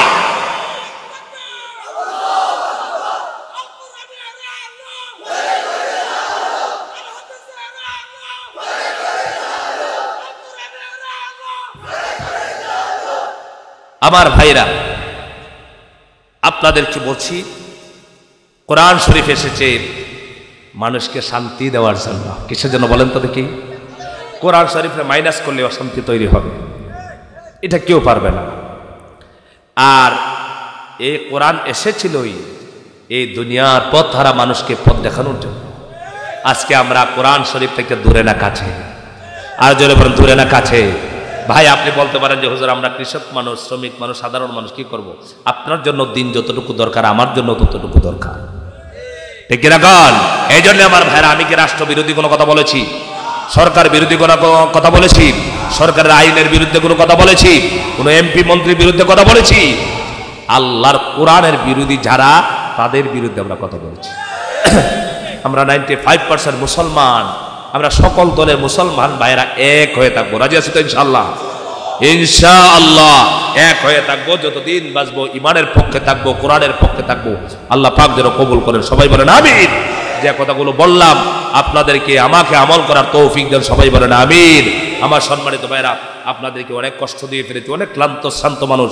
গতকাল রাতে আমি ওই বেনাফুলে মাহফিল করেছি। বেনাফুল থেকে, বেনাফুল চেনেন আপনারা? কোথায়? নাম শুনেছেন, চেনেন না? যশোর, যশোর পার হয়ে বেনাফুল, সেখানে মাহফিল করেন। সেখান থেকে রাতে আবার ঢাকায় আসলাম, এসে জুমার নামাজ পড়ায় আজকে এই পর্যন্ত আপনাদের এখানে প্রায় 9:30টায় পৌঁছেছে। আচ্ছা, এর ভিতরে ঘুমের কোনো শিডিউল আছে বলেন তো দেখি? ঘুমানোর সময় আছে? ঘুমানোর সময় নেই। এইভাবে মাইলের পর মাইল, এই এর আগের দিন আবার আপনাদের পেকুয়া থেকে মাহফিল করে গেছে। এই জন্য আমার ভাইরা, আমরা আসলে আমাদেরকে মানুষ ভুল বোঝে, ঠিক না? আহারে আলেমরা, এই দেশের আলেমরা যে মানুষের কত দরদি। আচ্ছা দেখেন তো, আল্লামা সাইদি রহমতুল্লাহ আলাই, আপনারা অনেকে নিজ চোখে দেখেন নাই, চট্টগ্রামের ময়দানে দেখেন নাই? তিনির ব্যবহারের মধ্যে আপনারা কি খারাপ ব্যাপারটা পেয়েছেন বলেন? যে ব্যবহারটা করতো মানুষের সাথে, যে দরদ নিয়ে কথাগুলো বলতেন কোরআন থেকে, এরকম একজন মানুষকে আর আমরা জীবনে পাবো? আর জীবনে আর পারবো? পাবো না। হারে এইসব মানুষের বিরোধিতা যারা করলো, আল্লাহ তাআলা যেন কোরআনের ফাঁকির কবরটাকে জান্নাতের উচ্চ মাকাম বানায় দেন। সবাই বলেন আমিন, সবাই বলেন আমিন। আমি আপনাদেরকে একটা কথা বলবো, আমার বাবা মারা যাওয়ার পরে আমি কান্না করেছি, কিন্তু আল্লাহর ওলি মারা যাওয়ার পরে এত কান্না আমার এসেছে যে বাবা মারা যাওয়ার চাইতে বেশি হয়েছে। কারণ আমি যখন ছোট তখন একবারে ছোট, আমার যেখানে বাড়ি, আমার যেখানে এলাকা, সেখানের হুজুরেরা আল্লামা সাইদি রহমতুল্লাহ আলাইকে পছন্দ করতেন না, বলতেন সাইদি আলিয়ার হুজুর। আমরা দেশে কিন্তু হুজুরদের মধ্যে একটা ছোট মনের খুব পরিচয় আছে, আছে না নাই? আল্লামা সাইদি রহমতুল্লাহ আলাইকে জিজ্ঞাসা করা হয়েছিল আলিয়ার কওমি মাদ্রাসা সম্পর্কে। তিনি বলেছিলেন কি আপনারা জানেন না? একটা চোখ হলো আমার আলিয়া মাদ্রাসা, একটা হলো কওমি মাদ্রাসা। আমার দুটোটা চোখ যেরকম দামি, আমার কাছে সমান, কওমি মাদ্রাসা আলিয়া মাদ্রাসা সেই রকম সমান। কিন্তু কিছু হুজুরেরা কিন্তু সাইদি রহমতুল্লাহ আলাইকে শুধু আলিয়া বলে। আমরা এটা শুনেছি আমাদের এলাকার হুজুরেরা। আমার এলাকায় এখনো যখন যেখানে বাড়ি, আপনারা যত মাহফিল আমাকে দাওয়াত দেন, আমার জেলায় এর অর্ধেক দাওয়াত হয় না। আপনারা বলবেন যে হুজুর তাহলে মনে আপনি ওয়াজ করতে পারেন না, এই জন্য না। কারণ হইল আমি যে আদর্শে আদর্শিত হয়েছি, এই আদর্শটাকে তারা পছন্দ করে না। আপনারা বুঝতে পেরেছেন? কথাকে বুঝতে পারছেন? আমি যখন ছোট, গান এবং ওয়াজ এটার মধ্যে পার্থক্য বুঝি, বুঝতে পারছেন আপনারা, তখন থেকে আল্লাহর এই কোরআনের পাকের সুরটা আমার কাছে খুব ভালো লাগতো। আমি ছোট মানুষ, তো এই সময় তো ভিডিও ক্যাসেট ছিল না, অডিও ক্যাসেট।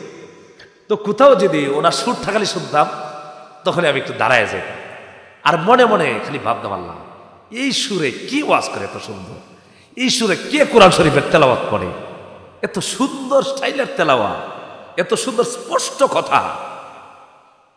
আপনাদের সাথে বক্তারা 13 হাত লম্বা একটা টান মারে, বাবা কয়ে টান মারে না? সাইদ রহমতুল্লাহ তো এমন টান জীবনেও দেন নাই, কিন্তু এই যে একটা স্বাভাবিক টান, স্বাভাবিক একটা লেহেন, স্বাভাবিক একটা সুরের তেলাওয়াত, কত মধু আল্লাহ তাআলা দিয়েছিলেন। আপনারা অবাক হবেন, ফাঁসির রায় হওয়ার পরে, ফাঁসির যখন রায় হলো, তো আমার উপজেলার এখানে আমাদের জায়গা জমিনের যেখানে মামলা হয় জায়গা জমিন নিয়ে, সেটাকে আপনারা কি বলেন, দেওয়ানি আদালত বলেন না আপনারা? সেখানে দেওয়ানি আদালত যেখানে, সেখানে আমি গিয়েছি, আমাদের একটা জায়গা নিয়ে একটা ঝামেলা ছিল। তো আমি আসার সময় আমি দাঁড়িয়ে আছি, আরো 2 জন মুরব্বী, একজন সোনালী ব্যাংকের ম্যানেজার মুরব্বী মানুষ, তিনি আরো একজন। তো আমরা একটা গাড়ির অপেক্ষা করছি, হঠাৎ করে একটা প্রাইভেট গাড়ি আমাদের সামনে এসে দাঁড়ালো যে হুজুর আপনারা কোথায় যাবেন? তো আমার এলাকার কথা বললাম যে আমি ওই এলাকায় যাব। তো বললেন যে হুজুর উঠুন। তো উঠলাম, ওঠার পরে দেখলাম সাইদ রহমতুল্লাহ একটা ওয়াজ বাজতেছে।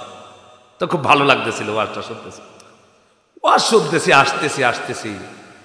তো হঠাৎ করে ওই ড্রাইভারের দিকে আমি একটু নজর করলাম, দেখলাম ড্রাইভার তো আগে থেকে ওয়াজ বাজাচ্ছে।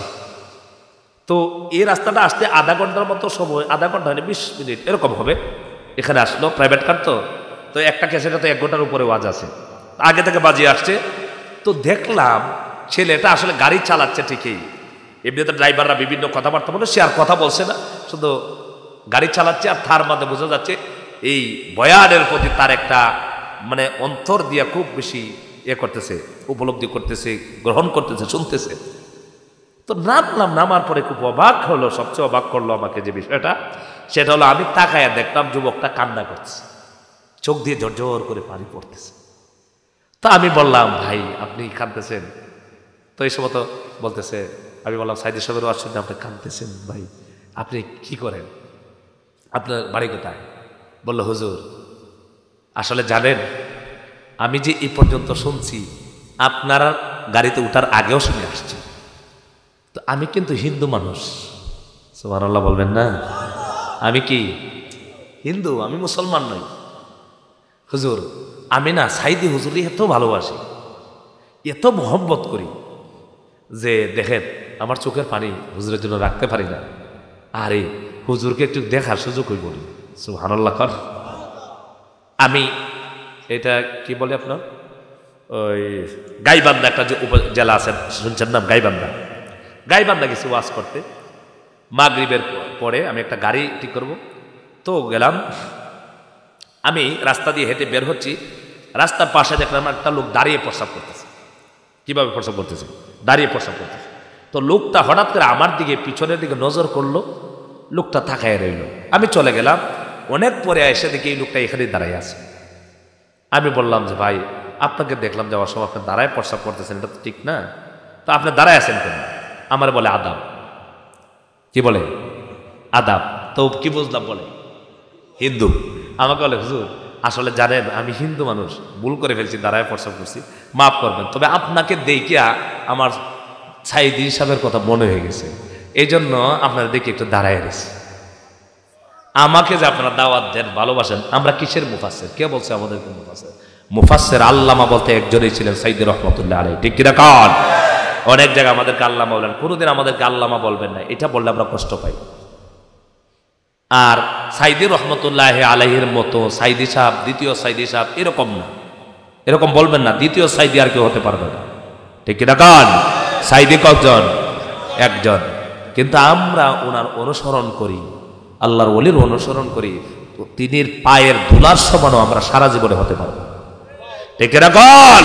এই জন্য আল্লাহ তাআলা আল্লাহর বান্দার সারা জীবনের এই কোরআনের খিদমতকে কবুল করে সবাই বলেন আমিন। সারা জীবনের একটা দোয়া ছিল, আল্লাহ তাআলা যেন শাহাদতের বহুত দান করে। শাহাদতের বহুতই দিয়া দিছে। আল্লাহর মাহবুব বান্দাদের দোয়া আল্লাহ তাআলা বিফলে ফিরত দেয় না। আর হাদিস শরীফ এসেছে, তোমরা যদি শাহাদাতের তামান্না রাখো, আকাঙ্ক্ষা পোষণ করো, তোমরা যদি মাথা ব্যথায় মারা যাও, ডায়রিয়াতে মারা যাও, পেটের ব্যথায় মারা যাও, জ্বরে মারা যাও, আল্লাহ তাআলা তোমাদেরকে শাহাদতের বহুত দিয়া দিবে। এজন্য আমাদের প্রত্যেকের আকাঙ্ক্ষা আছে না যে আমরা আল্লাহর জন্য, কোরআনের জন্য, দ্বীন প্রতিষ্ঠার জন্য শহীদ হতে চাই। আল্লাহ যেন কবুল করেন। হাত তুলে বলে আমিন, আল্লাহুম্মা আমিন। আমাদের আশা বসা কথা বলা এবং শোনাকে কবুল করুন, সবাই বলেন আমিন। আমার কথা আপনারা কষ্ট পেয়েছেন? আমি আপনাদের এলাকার গণ্যমান্য ব্যক্তি সহ, নেতৃস্থানীয় ব্যক্তি সহ, চেয়ারম্যান মেম্বার সহ, এমপি সাহেব সহ সকলকে মুবারকবাদ জানিয়ে, মুরব্বিয়ানে কেরাম, যুবক নৌজওয়ান মা বোনের সকলকে মুবারকবাদ জানিয়ে আজকের আলোচনা এখানে রাখলাম। আমার জন্য দোয়া চাই, আপনাদের জন্য দোয়া করি। ওয়া আখিরু দাওয়ানা আনিল হামদুলিল্লাহি রাব্বিল আলামিন। আসসালামু আলাইকুম ওয়া রাহমাতুল্লাহি ওয়া বারাকাতুহু। দুরূদ শরীফ পড়ি। আল্লাহুম্মা সাল্লি আলা মুহাম্মাদিন ওয়া আলা আলি মুহাম্মাদ কামা সাল্লাইতা আলা ইব্রাহিম ওয়া আলা আলি ইব্রাহিম ইন্নাকা হামিদুম মাজিদ। আল্লাহুম্মা বারিক আলা মুহাম্মাদিন ওয়া আলা আলি মুহাম্মাদ কামা বারাকতা আলা ইব্রাহিম ওয়া। IUB media